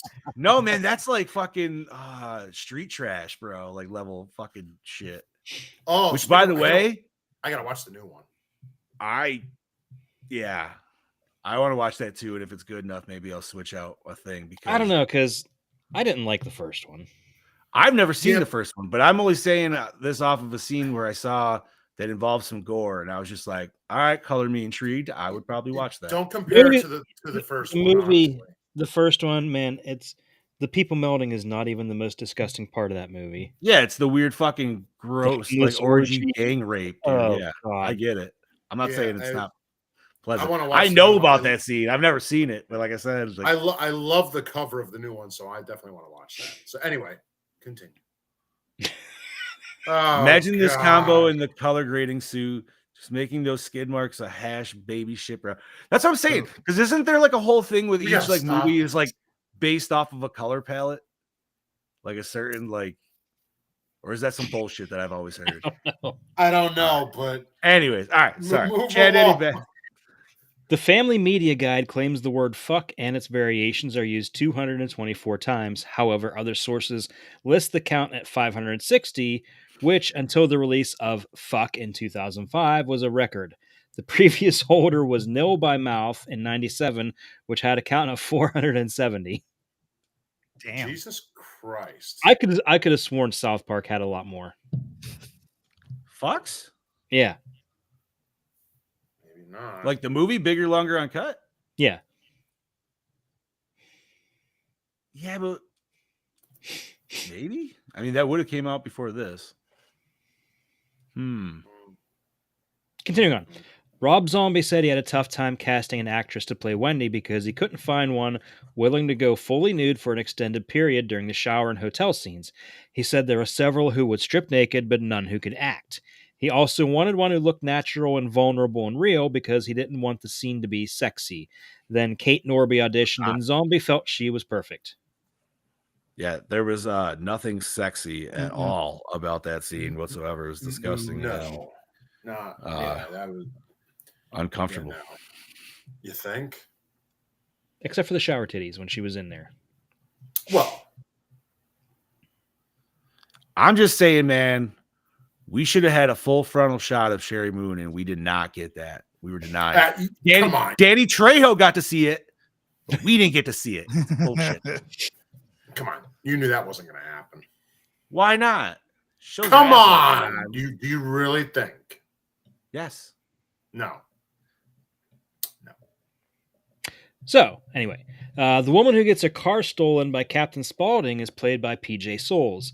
Souls appeared in the original Halloween. Rob Zombie directed the 2007 remake. Yeah. Was she the nurse that had her car stolen in that? Because that would be awesome. Oh. No, she No, was... she was the one with the little boy. Oh. No. She was the other one. No, that was the one with the she was lady blonde. with the little boy. Yeah, the lady with the little boy. Oh! I thought you meant the girl that was babysitting the little. I guess she was babysitting Lindsay, wasn't she? In the first. Never mind. Yeah, the girl with the little boy. Okay. Awesome. Bill Moseley said one of the hardest scenes he had to film was the motel scene with Priscilla Barnes. He said, and I quote, "The motel scene, I walked off set after that. Of course, after Rob said cut, my stomach was in knots. I went and expressed to Rob how I felt about the scene, and Rob told him that art is not safe. Rob said, we're not making just a sequel, we're making something special. Then, of course, we had to do like 19 more takes. Priscilla Barnes was fantastic the whole way through. After I read the script, I thought I may have to carry her a little, but it was actually the other way around. She was incredible. After we wrapped, I went to my camper to wash up, and she had left a note saying it was one of the best experiences of her career." Hey, thanks for rubbing your dick in my face. 20K. Best experience of my life. By the way, That's Brody how I is- would take that. Maybe I'm just Yeah. wrong, but John Brody is right about his comment. If you want to know, I'm sure he is. That's why he is. I have it. everybody see. Bob's like, I look at it nightly. Not nightly. Oh my god! Bob's like, look at it. I ruined it. I had to buy another one just for the booklet. Shit. Another 2. Oh my god! Continue. Magician illusionist Chris Angel did his Buried Alive performance outside the Firefly Ranch house with director Rob Zombie among the spectators. Oh shit! That's cool. And nobody recognized him at all. Maybe they did. I have no idea. I didn't watch the special. Right. Captain Spaulding, played by Sid Haig, is sometimes referred to as Cutter. Sid Haig also plays the antagonist Cutter in the 1982 movie The Aftermath. Oh. Ooh, nice. David Hess auditioned for one of the roles of the bounty hunters. David Hess was Krug in Last House on the Left. Oh, okay. That makes sense. Which one was that again? I know the movie, but which one's Krug? The main bad guy. Okay. Oh. The real prick. Yeah. Yeah. The movie had to be cut 7 times in order to receive an R rating. According to Rob Zombie, the censors had an issue with the film's overall tone, specifically the motel scene between Priscilla Barnes and Bill Moseley. The scene had to be cut by 2 minutes for the theatrical release. The cut footage was restored in the DVD version. Wow. As it should. Right. And finally, Sherry Moon Zombie was emotionally drained during the shooting of a scene with William Forsythe that required her to cry. She was so affected by the scene, which took 2 to 3 hours to film, that she did not come to work for 2 days afterwards. No. She didn't like being the rabbit. Snowflake. Run, rabbit, run. That's right. I was waiting for that line. Which, how did he almost know got it. that? How did he know that? Or was it just happenstance? I think it was just happenstance. Okay. I'm fine with that. Thank you, Chad Daddy, for those behind the scenes, Yes, buddy. thank you. Yes, thank you. We're going to try to rip through these because we got under 20 minutes shy of our 2-hour mark. So. Where did we watch this, boys? Peacock. On demand. I had the DVD, but I watched it on Peacock. I also have the DVD, but I watched it on I do too. All right. Douche of the film. Otis. Yeah, Otis. 100 has to be 100%. Yeah, you can't root for him after that motel scene. No, you can't. I mean, he woke up with a dead body that clearly he was Seriously. And he was fine with it. and the shit he was saying later on. Yeah, absolutely. Otis all the way. Favorite kill. We're getting splattered by the semi. While it wasn't a kill per se by our main people, it is a kill by happenstance because of them. So yes, absolutely. And it was gross. It was splattery. It was, yeah. Oh yes, Brody, you are correct. I did skip over that. That is in my notes, but I knew we were crunched for time. What does he say? Australian Connection film, the Armor film inspired by Ned Kelly's. Oh, okay. Ooh. I'm going to go with the double kill of the guys when Otis takes them to get the guns. Okay. I'm going to go Brian Posehn's kill just because it was so quick. Okay. Hey, what's going on in here? Hey, Roy. I'm sorry, but I love when he has just quick fucking dude. He has one of the funniest lines to me in Sorority Boys. That's exactly what I was thinking. You had to do. You had. I have no regrets. Right? They got an 80-year-old hooker, and they watch softcore porn and drink cheap boxed wine, and they're still paying it off to this day. I have no regrets. He's mopping the floor. Fucking love it. Now, you know what? That is a good kill, though, dude. It's quick, abrupt. Oh, man. I'm going to have to say Mama Fireflies, man. It was intense. It was emotional, and it was Horny. It was the first. Yeah, it was that for sure. And it was the first one to set him on his rampage, dude, for sure. Brody's gonna go Jeff Lewis getting his head caved in. All right. Nice. That takes us to best scene. Ooh. Ooh. For me, it's the scene where the sheriff is torturing the three of them in the basement. I mean, that's the climax, right, dude? Like that's the lead up. That's what we're just him stapling building the faces, stapling the faces of their victims to them. A lot. Oh yeah. like have you ever been stapled? That fucking hurts. That does. We used to do that shit for fun in school. We used to have staple gun but he was hitting them like a solid 15 times per page, if not more. So it's like, and I mean, I got padding, right? So I'm gonna be like Captain Spaulding size, but like Otis and Baby, they're tiny, dude. Like it's gonna hurt a lot more. Yeah. I have a couple. So the opening right away, and Sheriff Weidell's speech, or him talking to his deputy. So that whole beginning, and I love him. I mean, there's too many to pick, but him in the cell the first time with Mother Firefly. Okay.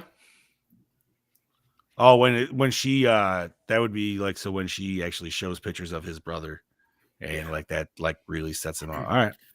And as much as the motel makes me uncomfortable, it's one of my favorites, but I didn't want to make it obvious. I'm probably going to say the motel scene for mine, only because it did make me uncomfortable, and it's probably the most fucked up scene in the movie. It's such a great scene. That's what you go for best scene. Yeah. Okay. Fair.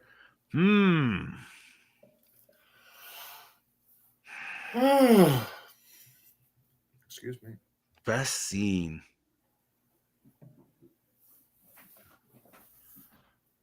Honestly, oh man, dude, there's so many good ones though. And the thing is I don't know which scene I like more, because it goes with the music that's happening in that moment. But actually, you know what? I'm gonna say my best scene is where Cutter actually goes to his Charlie's place, and they finally get there, and he's giving him the fake hold up.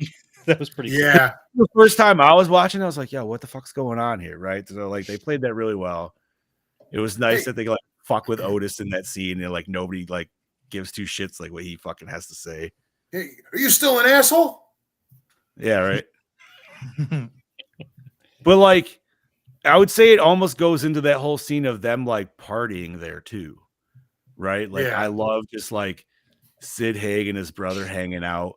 This is kind of the fucked up thing, right? This is you're my brother, man, and I love you. That's right. I love my cocaine more. Fucking right, dude. You got a nose like a vacuum cleaner. What the fuck you talking about?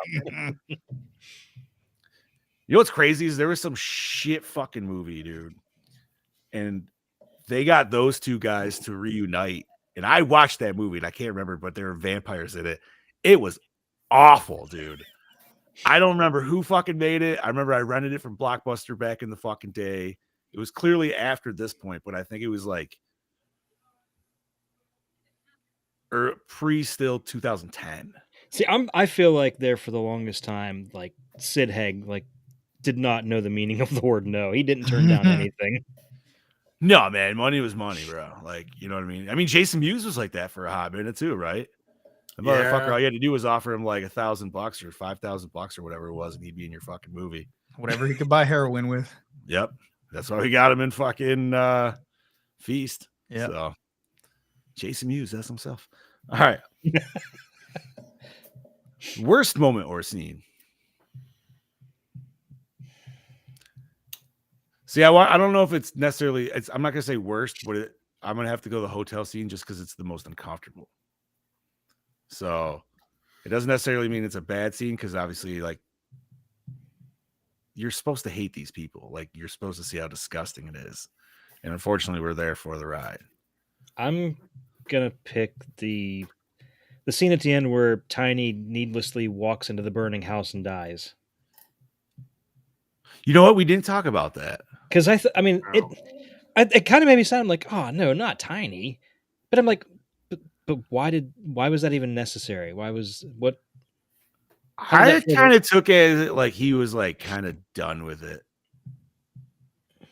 Like he's because they all looked like they were dying. You know what I mean? But yeah, or something like he just doesn't want to leave the homestead. Maybe. You know what I mean? Like he's just tied to it, so it's just like, or maybe because the house was on fire, so he was just like, "Yeah, I was supposed to go this way the first time." I don't fucking know. Maybe I don't know. Because they tell him we'll come back for you. Yeah. And then I don't know. Is it almost like he's going to his maybe his room's fireproof because he was already scared of fire. Well, I was just saying he's going to his room, but he doesn't recognize the fire. Like that seems like that would be weird, but well, maybe he's also just like I think I'm okay here. Yeah, you know what? I've never really put thought into that one, but it's kind of not until you said it now. What the hell? I don't. All right. So I'm gonna say the worst scene for me is also the best scene because it makes you feel that fucking uncomfortable. But it's the best scene for me because the acting was so great and it's so suspenseful, and you're like, fuck, man, you can feel that anxiety that the scene creates, but it's also the worst scene because it's so fucked up. Right, dude, you're feeling a whole multitude of levels for like everybody in that moment. Yeah, you know something. Tiny fucked the stump. Tiny fucked the stump. I'm gonna agree with John and Scoops. It's one of the best scenes in the whole movie, but yeah, it definitely drives home that you're not supposed to really feel good about it. That's for damn sure, and it makes you feel that way. So yeah. All right. Did the opening scene hook you in? Absolutely. Yeah. Tiny dragging a body. Yeah, I guess you could even say that. I was going with the full even house shootout. Like I would still consider that all like I think that whole lead up, honestly, him dragging the body, they're going to that whole 100%. You know, that whole opening scene when Tiny's dragging that body, all I could think in my head was, I feel sorry for that actress. She's getting leaves and dirt all up in her cooter. Hopefully they had like a little mat or something like that. They were like pulling on her that you couldn't really see because it was under her legs or something. But who knows? All right. Most attractive character. I'm going the maid. Ooh. She was Latina. She was a brunette, and she was stacked. I'm going to go with our girl that was in the shower before Otis and Baby came in. That's what I'm going with too. She was a cute brunette. Mm-hmm. And we got full frontal on her. That too.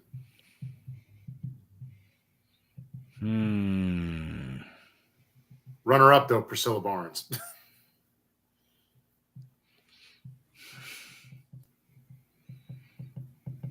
I'm gonna say the chick from Sid Haig's Dream. I've been trying to figure out who that is. She looks familiar. I don't care. She's cute. That's all that matters. We're gonna go with that. Where'd she pull that gun from? Where do you think she pulled it? It was a dream. It doesn't matter. Right? Dream gun. Ah. It's like that scene in the beginning of the actual like full length Machete, where she just fucking pulls the full gun out and just like, all right. That takes us to, did the score set the mood? Abso-fucking-lutely, dude. Yeah. Yeah. Now, I would almost... All right, I'm going to ask, was the score also the soundtrack? Because to me, it kind of feels like yes, but maybe I would say yeah. Okay. I'm going to go with yeah, because there was a lot of music and a lot of songs that were featured in this. A lot of it, dude, which takes us to... And this is one I actually thought really hard about all day and listened to the soundtrack. So, best song, gentlemen. Ooh. I'm going Freebird. I would say Freebird. How do you go against Freebird, man? It's Freebird. Easy, dude, because there's a lot of other really solid fucking choices. I'm going Freebird. Bro, opening fucking song is Midnight Rider, man. And I'm going to say that's a great song. That's a great song. It is. But I also... Nobody screamed. Nobody at concert screams, "Play Midnight Rider! Play Midnight Rider!" Yeah, but the only So reason the only reason like people after 2006 go nuts for Freebird, and I'm not giving any shit to Freebird because it's an amazing fucking song. I know that Only Guitar because Hero. it's fucking Guitar Hero, bro. And it's Guitar Hero 3. I was right there. Even listening to this today, my hands started cramping up at about 7 minutes into the fucking guitar solo. And I'm like, oh my God, it's muscle memory. Ah! And yeah. At Dude, I one fucking point, miss any of Guitar us Hero. that fucking play, I know, me too. And at one point, all of us playing Guitar Hero said, when the fuck is the end of this song? Ah! Like, Okay, But no, side note, what was your favorite song to play on Guitar Hero? any of them? Yeah. Or, whoa. I don't know, man. Because, dude, I got like even like as far as like when Guitar Hero Metallica came out, dude, and that was just a solid fucking game because that was awesome. The fucking story mode on that was fantastic. It was ridiculous. I don't know, man. I don't know, dude. I There's don't know so many why. good songs to play. I don't know why, but I just loved when you got to do Cult of Personality as an encore. Okay. Just because that came up, and I don't know why. I was like, yes. I mean, I'm not gonna lie, dude. I got really stupid excited nerd wise when they had Shrogdor on there in number 2. But anyways, let's go back to this shit here. So, best song. Yeah. We did. What'd you pick, John? I didn't know if you picked one, Chad Eddie. So No, I'm actually go with Fooled Around and Fell in Love. Ooh, okay. Good one. See, I'm gonna throw out the secondary one, and what the fuck is it, dude? I'm gonna fuck up the name. Is it Funk 45? What the fuck is it, dude? It's the one when they first show up to Cutter's Brothers like Pimp Palace. Oh, I thought it was like Funk 45. Anyways, well, let me ask you this: what genre would you put "Fooled Around and Fell in Love"? Oh, that was What genre top of music 40. is that? That's what Otis said. When the song started playing, it said country music started playing, or country music starts playing on the subtitles. yeah, that's what it says. And I'm like, what the? This is not a fucking country song. Not even. That was like a. I don't know. Would you even Country call that like song. R&B or something? I thought maybe R&B. soul, It'd Like be old more school soul, R&B. Let's say R&B, R&B. rhythm and blues. Yeah. I don't know. Good song choice though. Problem is, fucking Guardians of the Galaxy has ruined that because now every time I hear it, now I think of fucking Guardians Same. of the Galaxy. God damn it, dude. All right. Favorite character. The sheriff. Oh, sheriff. All right. Well, besides him, I'm going to say Spalding, and I might be an Spalding would be second. I'm gonna pick Charlie for my second. I'm right there with you, Chad Daddy. I like Charlie. I did And too. even and a secondary, his little Horse. lackey that he had. Oh yeah. We didn't talk about that. Michael Michael Barron. Oh, Michael Bear. Oh yeah. Oh god, that scene where he got accused of being a chicken fucker and how offended he was. We ain't gonna come back here anymore, boss. He was great. I like. I gotta be next show. I liked when it was that trio of those two and his working girl there, and they were talking. She was like, "Yeah, all these goddamn farmers' wives, they just come in for a fucking $10 hand job, and then they're off to fuck the pig or save the fucking for the pigs or the sheep. No, the sheep. Sheep.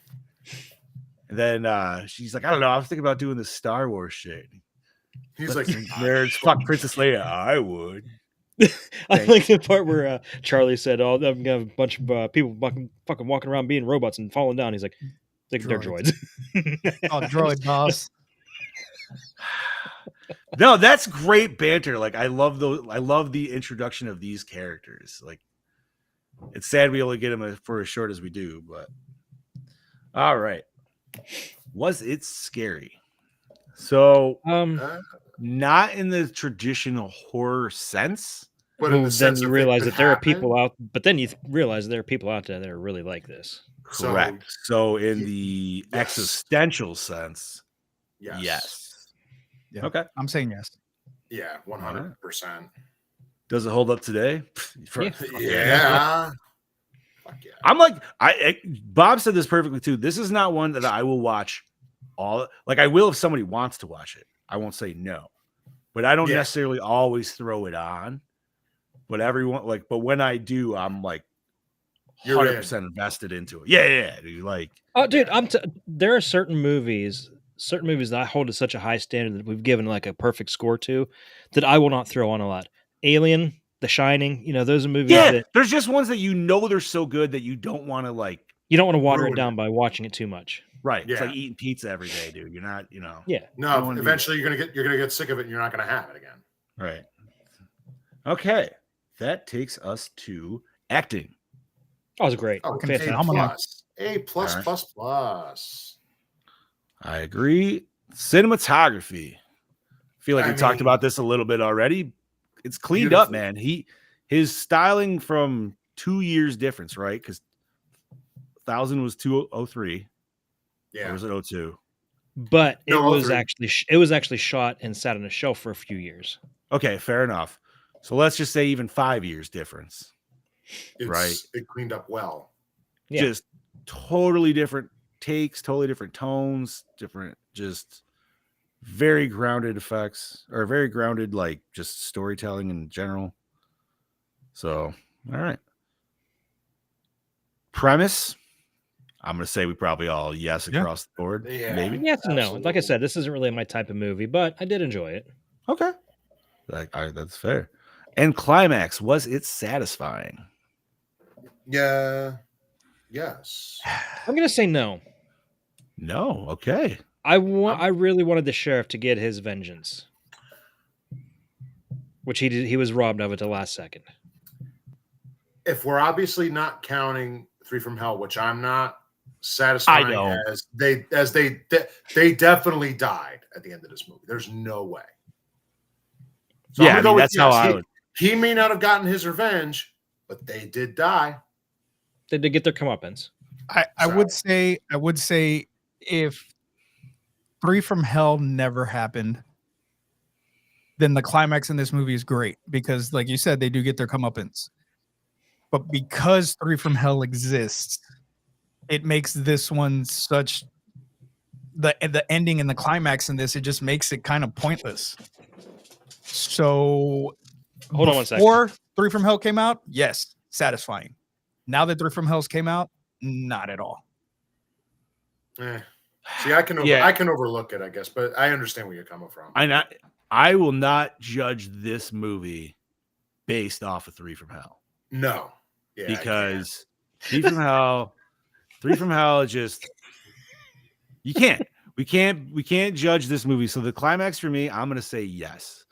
Because we kind of toe a weird line at the end where like you should never root for the bad guys, but it almost feels like you kind of are because our good guy gets so to the like crazed point, but at the same time, like that's only because it's edited and shot in that way, right? Like any other revenge movie, like you'd be 100% root. And I'm not saying we weren't rooting for this guy, but the way this movie's set up, it's not, it wasn't going to end well for him. But the fact that they do get killed off, I like that. If that was Rob Zombie's original intent to just be like, yo, fuck these characters, we're going to do 2 and done, I give him kudos for not trying to like shoehorn it. He still did it anyways. But that's even what he wanted to do with Halloween, the original ending. They wanted to have Michael die right out in the front yard, literally just getting fucking blown to bits by the cops. And it's like, because he's just like, nope, I want to do a 1 and done. And I respect that, man. Like, a lot of people usually want to do like, string them out, get that money. But real quick, funny how Carpenter wanted to do 1 Halloween. Funny how Rob Zombie wanted to do 1 Halloween. It's all about the money. Well, Rob wanted to, or John Carpenter wanted to do 1 Halloween that was Michael Myers, and he really wanted it to be series style. Like it was the anthology, basically. There you go. But I say Halloween. I go with the Halloween we know, not the anthology thing. Because obviously he came out with The Fog and Escape from New York. That's a rabbit hole we could go down all day. But all right, continue. Recycle, rewind, remake, or reboot, or reshelf. Rewind Rewind 10 is times. Rewind. All right. Like I And said, I didn't hate it. So all right. And we will rate this motherfucker. Brody gave us a 5. Bobby. Well, I'm going right with him. A 5. For me, Alright. it's one of those. Yeah, it fits. Scubas. It's in my top 10. I got to give it a 5. Chad Daddy. Honest. I can't give it a 5, but I will give it a 4. Okay. Okay. Still cool. Okay. And what did I give 1,000 Corpses? Did I give that a 5? I think we all gave it a 5. I think we did. We.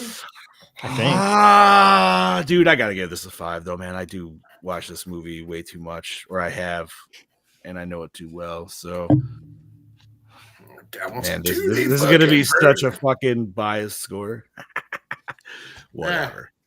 All right, so that gives you know what I was gonna say 4.9, but it is a 4.8. That's 2005's The Devil's Rejects, which is, you know what? If that means 1,000 Corpses is an even 5, I'm gonna accept this 100%. Mm-hmm. I almost want to say we gave it a perfect score, but I'm not 100%. I think we did. I'm pretty sure we did. I thought we did. That sounds about right. I'm not gonna lie, man. If we ever did fucking 3 from Hell, bro, that bitch is like at a 3, maybe 2.5. You know something? That bad, huh? Dude, it's not good. It's a 2.5 because the only good parts of those movies are when they're in jail. That's the only good part of the movie, because after they break out of fucking jail, it's fucking there was bullshit. because that weird like table scene was all right, and I think I don't know, man. It's fucking weird, dude. It's. I'm gonna say this right now. I would not want to review 3 from Hell. I would. Maybe, but these two are just so perfect. I'm not saying it's not a good movie or an attempt, but I don't know. It doesn't exist to me. I want it to end with this. I'm not going to watch 3 from Hell. No, and like I said, dude, even you said yourself, this is not horror. That is not horror either. It's even farther away from horror than this is. So, all right. That being said, Chad Daddy, what are we covering next week, brother? Next week is a movie I've never seen, but I have seen the cartoon spinoff. Yeah. Is it what I think it is? Tomatoes. Now, I used to watch this cartoon as a kid like a motherfucker, dude. And I've only seen the second movie with George Clooney. So I've never seen the first one. I've never seen this. Whose pick is this? Because we had some questioning on whose pick it was. And this is either yours or mine. This is yours, Scoobs. Yeah. Okay. Wait, what movie is it? Why am Attack of the Killer Tomatoes. I've never seen it. I've never seen it. Dude, I only wish we did this to then watch the second one, because it is like one of George Clooney's first movie roles, and it's fucking hilarious that he did that movie. There's like a whole Wayne's World scene where they're like, shit, we ran out of budget for the fucking movie. They're like, all right, bring in the product placement. So then all of a sudden now there's like Pepsi in every scene and like fucking all this other dumb shit. Nice. So stupid. All right. I'm gonna say no nerd news because we are past 2 fucking hours this evening. Yeah. I'm going to agree. All right. So 4.8 for Devil's Rejects. I'd say that's pretty solid. Attack of the Killer Tomatoes next week. Bob, start us off, homie. This is your killing machine, Bobby Moan, saying happy Thanksgiving, happy Turkey Day. Get your mashed potatoes, get that gravy flowing. Have a good Turkey Day, and we'll see you next week for Attack of the Killer Tomatoes. Mwah. This is your host with the ghost, the prince of the paranormal, the duke of the dead, Lord Scoobacabra, saying, I will see you next week, 10 pounds heavier. Enjoy your Thanksgiving. Gobble, gobble, motherfucker. Oh, yeah. This is your Dark Lord of Knowledge, your Chad Daddy way down yonder in the Chattahoochee, saying, unfortunately, we're getting to that gravy river. We're getting down to the bottom of that mountain, but you know what? It's going to be a happy Thanksgiving for all of you. Happy Turkey Day, everyone.